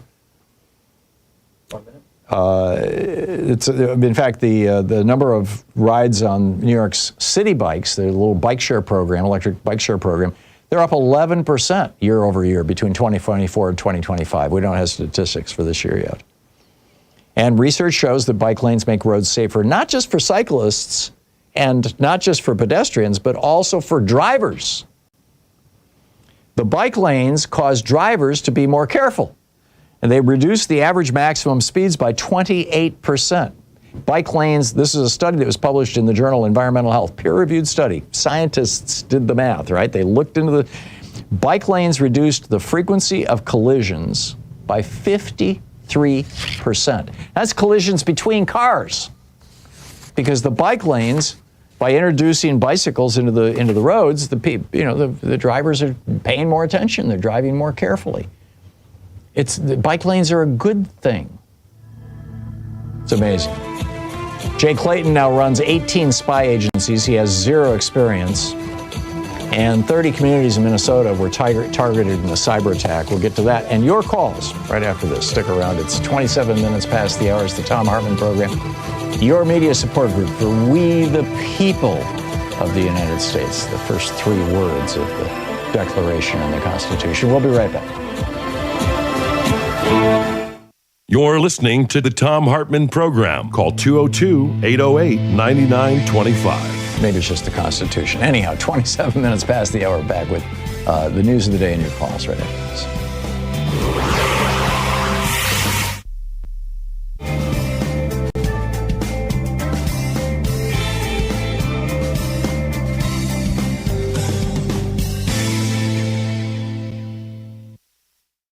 Good morning. This is the Commonwealth Report. News for the public, not the powerful. You can follow us at commonwealthreport.news. Is Elon Musk buying another election? Elon Musk is jumping back into politics with his checkbook. Axios reports he's reviving his dormant super PAC, America PAC, the same operation that spent $260 million, $250 million, to put Donald Trump in the White House in 2024. That made Musk the largest individual donor in a single election cycle in American history. And this time the money buys door-knocking, digital ads, and direct mail, all aimed at dragging Republican base voters to the polls in a year that they typically would skip. Trump advisor James Blair says the PAC's return is, quote, a huge boost for Republicans across the country. Excuse me. Republican super PACs already hold a $300 million advantage before the $400 million in Trump's MAGA Inc. Trump's approval is underwater on the economy and his Iran war, so Congress is in play, and one man richer than most countries has decided he'll fix that. That's not democracy. That's an auction. Who's watching the watchers now? The Senate just handed America's spy apparatus to a Wall Street lawyer who won't say who won the 2020 election. Jay Clayton was confirmed as the Director of National Intelligence, 51-47, straight party line. He now oversees all 18 U.S. intelligence agencies and writes the president's daily briefing. His resume is securities law. He chaired the SEC and ran the Manhattan U.S. Attorney's Office. At his hearing, he swore under oath he isn't an election denier, then refused to say out loud that Joe Biden beat Donald Trump. 400 former intelligence officials signed a letter calling his nomination a danger to our country. Adam Schiff asked how a man who can't answer that can be trusted to tell the president what he doesn't want to hear. He inherits an office gutted by 30% under acting director Bill Pulte. Intelligence agencies that serve one man instead of one country can end a republic. Did ICE really threaten to beat a man into signing? Senator Patty Murray says federal agents tried to beat a deportation out of a Seattle small business owner. Eduardo Aguirre Esperanza has lived in Seattle 23 years. He runs a remodeling company. He's married to an American citizen. He has no criminal record and was pursuing legal residence. ICE grabbed him anyway, held him in a Tukwila room 10 hours, and according to Murray, threatened to beat him unless he signed a so-called voluntary departure form. Then at 2 in the morning on a Saturday morning, ICE flew him to Texas without telling his wife or his lawyer. His family believes the plan is a fast hearing with no attorney. Murray says there were cameras in that room and she wants the video. In her words, quote, what ICE is doing is illegal and disturbing. Our new immigration policy appears to be beating a signature out of a man. It's called confession taken by force. How did Germany beat the fossil fuel industry? Here's proof it can be done. New numbers from the Energy Institute show wind and solar generated 44% of Germany's power last year, beating fossil fuels. Coal, the dirtiest fuel we burned, collapsed from more than half of German power to 21%. And experts think Germany kicks it well before the 2038 deadline. They did it after shutting their nuclear plants, which everybody called impossible. Across the whole European Union, wind and solar beat fossil fuels for the first time. There are headaches. Germany makes so much clean power that prices sometimes go negative and operators have to shut the turbines off. And the government just killed a law pushing households off gas boilers. Even so, heat pumps outsell them. So Germany's building the future while Washington hands out coal permits and kills wind farms. Somebody's grandchildren will pay for that. Why is Washington calling bike lanes woke?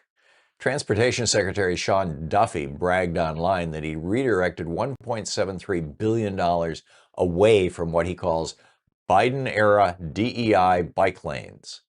Not $1 went to bicycle or pedestrian projects this year. Then his Federal Highway Administration quietly deleted bike lanes, speed cameras, and road diets from the federal list of proven safety countermeasures, along with a tool researchers use to track dead cyclists. The science didn't change. More than 36,000 Americans died on our roads last year at 6 times Britain's death rate. Duffy's asking Congress to restrict bike lane grants and tear out lanes he claims cause congestion, though research says they actually ease congestion. Painting a stripe so a kid can ride to school safely isn't diversity, equity, and inclusion. It's a guardrail, and they're ripping it out to win a bizarre culture war. Jetson's alert. Is your burrito about to fly? DoorDash just became an airline. The company earned Part 135 air carrier certification from the FAA and launched DoorDash Air, an in-house drone program from its robotics unit, DoorDash Labs. That makes DoorDash the 8th operator in the country cleared to fly commercial deliveries, joining Amazon, Zipline, and Google's Wing. They're building the aircraft themselves, mostly with American parts, for 3 to 5 mile orders. There's no launch dates, no cities, no drones yet. What they have is a certificate. Between drones overhead, sidewalk robots below, and self-driving cars in between, DoorDash is quietly building a delivery network with nobody in it, yet. We were promised flying cars. We got a flying enchilada and more humans out of work. But perhaps dinner will be hot instead of cold soon. And that's the way it is today, Thursday, July 30th, 2026. I'm Thom Hartmann.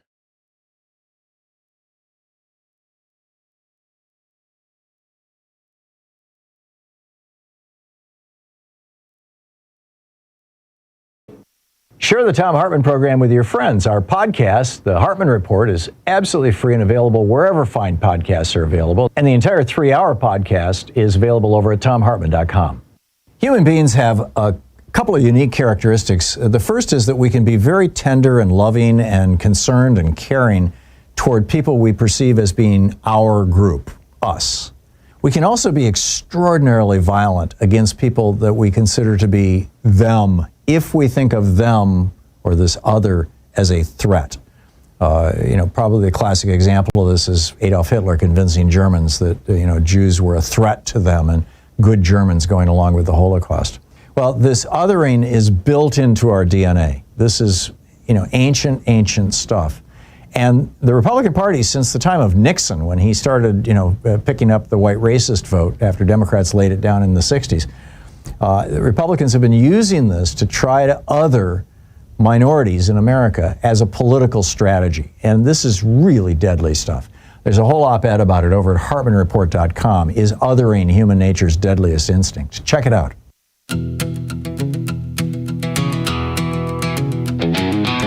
Welcome back. 35 minutes past the hour. Let's pick up some calls here. Darren in Lakewood, California. Hey, Darren, what's on your mind today? Yeah, good morning, Tom. I was wondering if we impeach Trump and we take the Senate and he's convicted there, how are we going to get him out? How would we physically get him out of the White House? You have any ideas? Well, I think if he's legally impeached and legally convicted by the Senate, he would have no choice but to leave. And I think that J.D. Vance would be quite enthusiastic about enforcing that. Who would get him out? Well, J.D. Vance would become president. When does he get him out? J.D. Vance would become president, and he would have to direct the Secret Service to facilitate Donald Trump's moving out of the White House. Okay, thank you, Tom. Yeah, thank you, Darren. Paul in Benton, Pennsylvania. Hey, Paul, what's on your mind today? Yeah, hey, Tom. I just wanted to talk about ICE. When back in 2025, when they first started, this whole mass deportation thing, they had to, it had to get a lot of people, quickly. So what the Trump administration did is they went to Roger Stone, who's the shot caller for the Proud Boys, and those were the first. They keep calling them ICE agents, but they're really ICE contractors. And the Proud Boys basically became a personnel branch of ICE, and for training, they went to the Oath Keepers. And so you always hear this refrain that they're not being trained properly. They're not being trained properly. No, this is how they're being trained. They're being trained out in front of a car. And because, when you get pulled over, people get nervous. It's easy to hit the gas instead of the brake because you're nervous. So, this is all, part of the thing. And there's like Oath Keepers and Proud Boys that have actually become millionaires because they've basically set up an employment and a training center. And like I said, the Oath Keepers, they basically wrote the manual for training ICE. And I guarantee you, if you were to unmask ICE, you'd lose about a third of your force out there because a lot of these guys are probably have warrants out for them. A lot of them probably, somebody see a guy on TV say, "Hey, that's the guy that beat the daylights out of my sister-in-law," or somebody else sees one, "Hey, that's the guy that was accused of molesting kids when he was a Little League coach." So, and none of these guys, if you notice, have a badge number or a name tag. And any law enforcement that I've ever had, involved with over the years, no matter where it was, they always had a name tag and they had a badge number. And, Pennsylvania State Police, state trooper even told me, he says, "Yeah, we're not allowed to obscure our name tag or our badge number."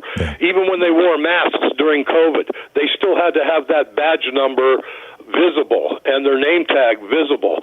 And all that's, if you notice, a lot of these guys, some of them are wearing baseball caps, some are out there in jeans, some of them are wearing sneakers.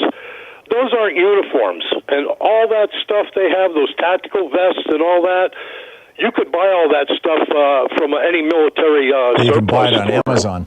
Paul, where's your evidence that this entanglement between Proud Boys, Oath Keepers, and ICE? Actually, that came from a retired federal agent that I know that worked for one of the big three, the FBI, the DEA. So this is one guy's speculation that you're basing this on? This is not some sort of investigative report? I said, this came from a retired federal agent. But it's nothing I can access. I don't know if you could access it or not. I would love to see somebody do. They're not going to put it out in the open. Yeah, I'd love to see somebody do the investigative reporting on that. Because that's what I wanted to see too, because I keep hearing this, they're being improperly trained. They're being improperly trained.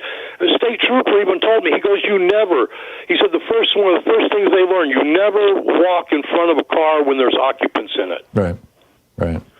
And like I said, you look at all that stuff they're wearing, those tactical, like I said, you could buy all that stuff. You can even buy the tags, those, where they say ICE police and stuff. Well, there's no such thing as ICE police. Yeah. But you could buy all those things. They're just Velcro. They just stick on with Velcro. Yeah, I know. And people are using them to terrorize Hispanic people, to rob them, to rape women. You could buy a light, put on your car. Yep. It just happened here in Oregon just last week.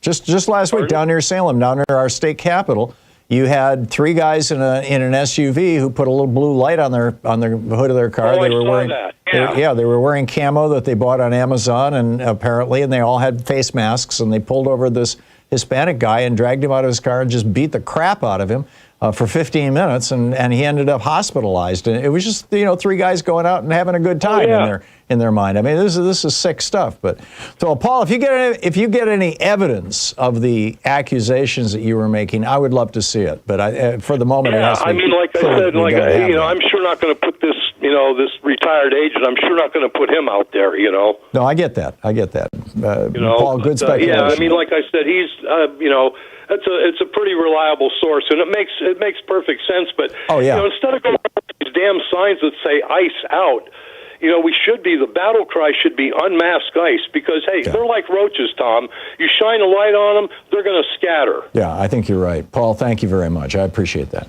Gar in Atlanta, Georgia. Hey, Gar, what's on your mind today? How you doing, Tom? Good. What's up? Thank you for taking my call. I want to talk about subliminal seduction. A gentleman came out with a book a few years back, about 10, 15 years ago, subliminal seduction, on how they put things past your subconscious mind. Yeah, it started with a guy named Vance Packard, who in 1969 or 67 wrote a book called The Hidden Persuaders. I remember that one too. Yeah. And the thing that I want to talk about is the word right. Okay, I hear people calling people right. If you call a person right, that means they're correct. So that's subliminally telling them they're correct. Right. The political. Yeah. And another thing, DEI. Okay, diversity, equity, and equality. Diversity, equity, and inclusion. Yeah. That sounds positive. But if you say DEI, that sounds, no DEI. But when you say diversity, equity, and inclusion, you look up them three words. Those are beautiful words. Yeah. Well, not to white supremacists. I mean, this is what they do, huh? I said not to white supremacists. They don't consider them beautiful words. No, that's because they changed the narrative to DEI. Yeah. And most I agree. people, they say DEI. They don't know what that means. It's branding. This is what Trump is good at, is branding. Well, even the name Trump. Even the name Trump, subliminally. What is a Trump card? Yeah, it's the top card. You're absolutely right. Why do you think he changed his name? Yeah, his Trump. grandfather, I mean, when card games, what's Trump? Yeah. What is that? Trump things? Yeah. I mean, subliminal seduction. And that's what they use on the subliminal seduction. Yeah, I get it, Gar. Excellent points all. Thank you very much. That was a brilliant analysis. Jane in Gadsden, Alabama. Hey, Jane, what's up? Hey, Tom. Thanks for taking my call. And I agree with that. Trump should have to go back to Drumpf. Yeah. That was the name. Yes. Listen, what I'm calling about, back before the election that they cheated him in with, in 24, I did a good little bit of donating, text, and I would donate. Okay, well, that didn't work. Look where we are. But now, they text me like 30, 50. Toward the end of the month, it's like don't 50 ever times a day. respond to a text message. 9 out of 10 of those are scams. That's what I was calling about. I had heard you say that, and I want to help, but I haven't been giving anymore. Right. So, am I doing right? Is that the way to do it, Jane, is number one: every single text message you get asking for money, even ones that seem to be from people that you would support, you want to report as spam, and don't even reply. Don't even reply with stop, because that just tells them that you're there and you're paying attention. And I did that for a while, and I got tired of doing that. So now because it just gets worse. So instead, just report them as spam and delete them. But if there's a candidate that you like, and there's some good candidates this year, go, plug their name into a search engine on the internet and find their campaign website. Every candidate has a campaign website, and every campaign website has a donate button on it. And then just click that donate button and give to the actual campaign for the candidate. And that's all I'm doing this year. That's all I've been doing for probably a decade. Well, if you're doing it, that's the right thing to do. So that's what I'm going to do. Now, one more thing quickly. Mm-hmm. How do I get them to stop? I saw something called text messages? Cloaked. Yeah, text messages. How do I make them stop hitting me? It's just constant. I spend an hour a day just reporting them as spam. Yeah. Is there a way? I don't know of a way. I mean, there may be some kind of a program that filters them, some sort of an app or something, but There's something called Cloaked, CLOAKED. Yeah. And I know don't there's know there's some programs out there.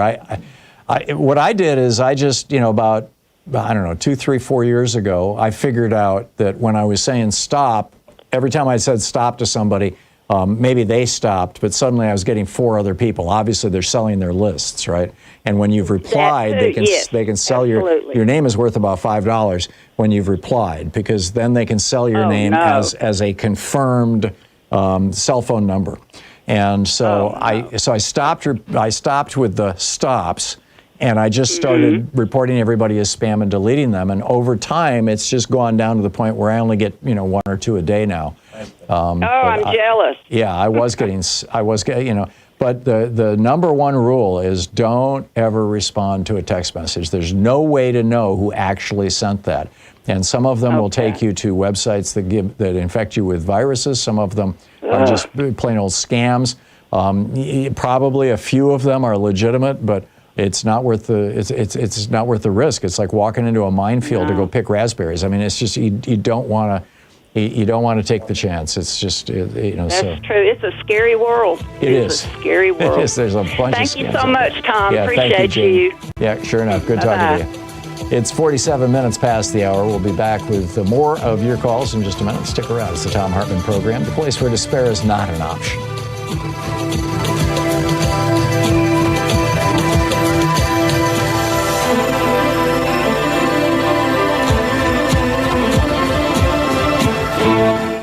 You're listening to Thom Hartmann. Visit thomhartmann.com for audio and video archives. Fair and only slightly unbalanced. I'll be right back with you. Stick around.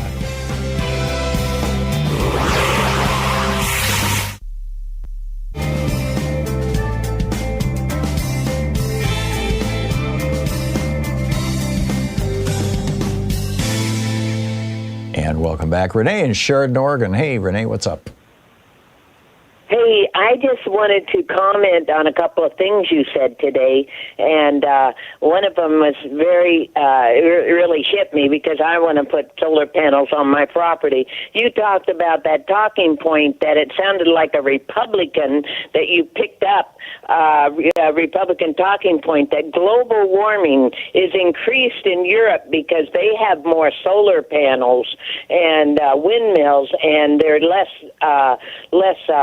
dependent on fossil fuel. And that sounds like, Trump is doing a good thing by getting rid of all those solar panels and windmills. And it broke my heart. Well, it is not a good thing. It is a good thing that Europe has cleaned up their air. And also, we know that global warming has increased because the international shipping fleet, this was about 5, 6, 8 years ago, something like that. Basically, the world said you've got to get off the old heavy oil or diesel fuel and go with cleaner diesel fuel. And so the shipping industry around the world has cleaned up their act, and that has reduced the particulate matter in the atmosphere, which is also speeding up global warming. So, it's a scientific irony, but it doesn't mean that what Trump is doing is a good thing at all. Well, I feel real bad about that. That it sounds like a Republican talking point to me. And one other thing is that what they're doing is clawing that money back from the bike lanes. That money's going right into their pocket. You think? And that's what we need to be saying. Yeah, it's probably going to pay for fossil fuel subsidies. But yeah, that money from the bike lanes. Yeah, excellent point. Okay, Renee, thank you for the call. Yeah, they're just putting it in their pocket. Probably. But Renee, thank you. Paul, speaking of bike lanes in Zillow, Washington. Hey, Paul, what's up? Well, Tom, I couldn't resist calling because this talk of what is the deal with the bike lanes? It's because Joe Biden rode bikes. And Donald Trump probably can't. Yeah. Can you imagine Donald Trump on a bicycle? Oh, my God. Not for very far. It just popped into my head. That's not a picture I want to look at again. That's why I couldn't resist. I'm sitting here having lunch, listening to this discussion. It's like, yeah, because Joe Biden rides bikes and Donald Trump can't. Yeah, amazing. I read, Paul, and also, how come you have so many callers named Paul? It must have been a popular name. It is totally disproportionate. It is totally disproportionate. Yeah. There just aren't that many of us out there in the world, and you have at least 4 Pauls a day call in. I know it must just be I don't know it's some weird anomaly in the universe here. You have Paradiso del Sol, your winery, your wine company. Yes, and I'm on my bicycle every day for it's my primary means of transportation. Cool. If I need to run an errand into town, I take my bike, and my dogs make me take them out through the orchards 5 miles every day. I love your wines. I've used them, but in the 15 seconds I have before we hit a break here, I read this morning, I think it was in the Wall Street Journal, that the wine industry in California is falling apart. Is that happening in Washington State too? It is happening everywhere in the world. Last thing I read was just in bottles alone, the world has 140% of a year's supply. And that means there's also just tanks and tanks. Wow. Everywhere has had good crops. Like most agricultural crops were overproduced, and demand has gone down some, and production has been steadily up. Yeah, that's got to be tough. We're all in a hard situation. It's got to be tough. Well, I wish you the best. Paul, thank you for the call. We'll be right back.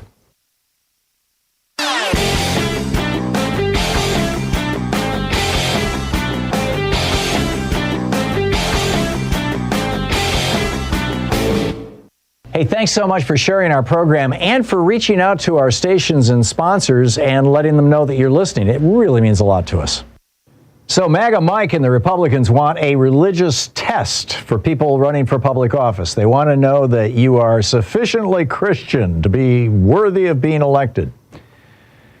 Right. MAGA Mike is one of these 7 mountain evangelicals. There are 7 domains where these dominionists believe that we need to have religion completely take them over. Education, religion, family, business, government and military, arts and entertainment, and the media. Seriously. This is not what Jesus was preaching when he said, give unto Caesar what is Caesar and unto God what is God's. This is the opposite, in fact, of what Jesus was teaching. It's the opposite of Matthew 25, where Jesus said the only way to get to heaven is by feeding the hungry, healing the sick, helping the poor. This is counter-Christian, anti-Christian, in fact. In fact, I think you could say it is the Antichrist's work. There's a piece about it over at HartmannReport.com. Check it out.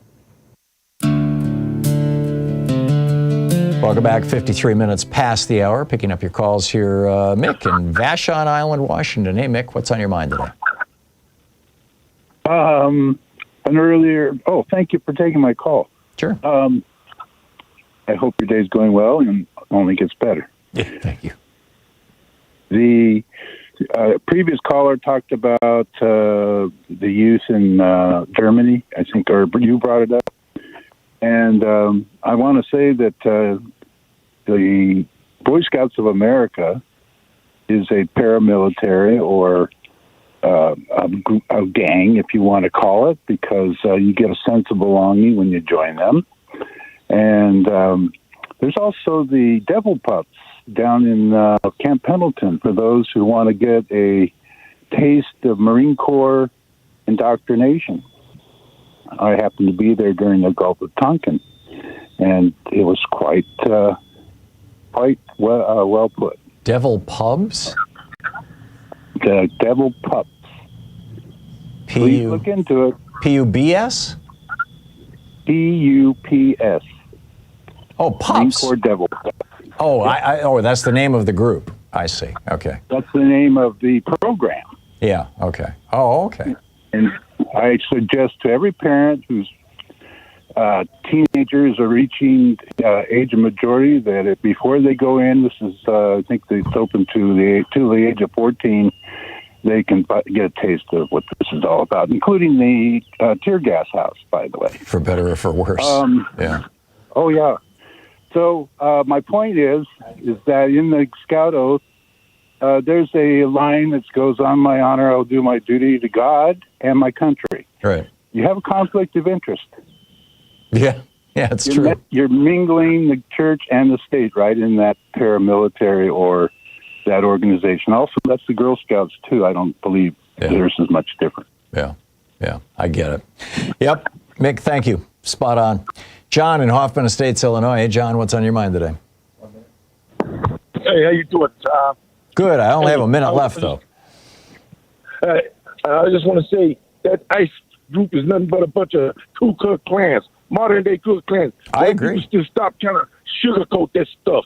They Ku Klux Klans with a badge. That's all he is. Yeah, there's a reason why the Klan put a hood on, and ICE is doing the same thing. It's the slave patrol reinvented. That was, I wrote that article 2 days ago. That's all he is, Tom. Hey, just tell the truth. Yeah, that's always. Stop trying to sugarcoat this stuff. They Ku Klux Klans with a badge. That's all he is. Yeah, there's a reason why the Klan put a hood on. Yeah, John, I don't know what happened there, but John, thank you for the call. Somehow your phone went kind of nuts, but a couple of days ago, my op-ed over at HartmannReport.com was titled something like, the ICE is the new Klan, or words to that effect, and that's where we're at. I mean, it's like the Klan has taken over the country. Thanks for being with us today. We'll be back tomorrow, same time, same place. In the meantime, don't forget democracy is not a spectator sport. It requires all of us, and that includes you. So get out there, get active, tag your egg. Have a great afternoon. Be good to yourself and the folks around you. Stay safe, and I will catch up with you tomorrow. Anything Goes Friday.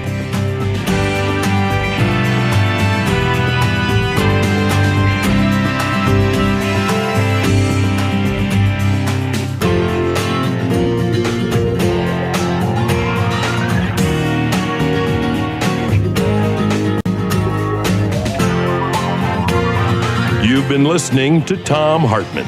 For audio and video archives, visit thomhartmann.com.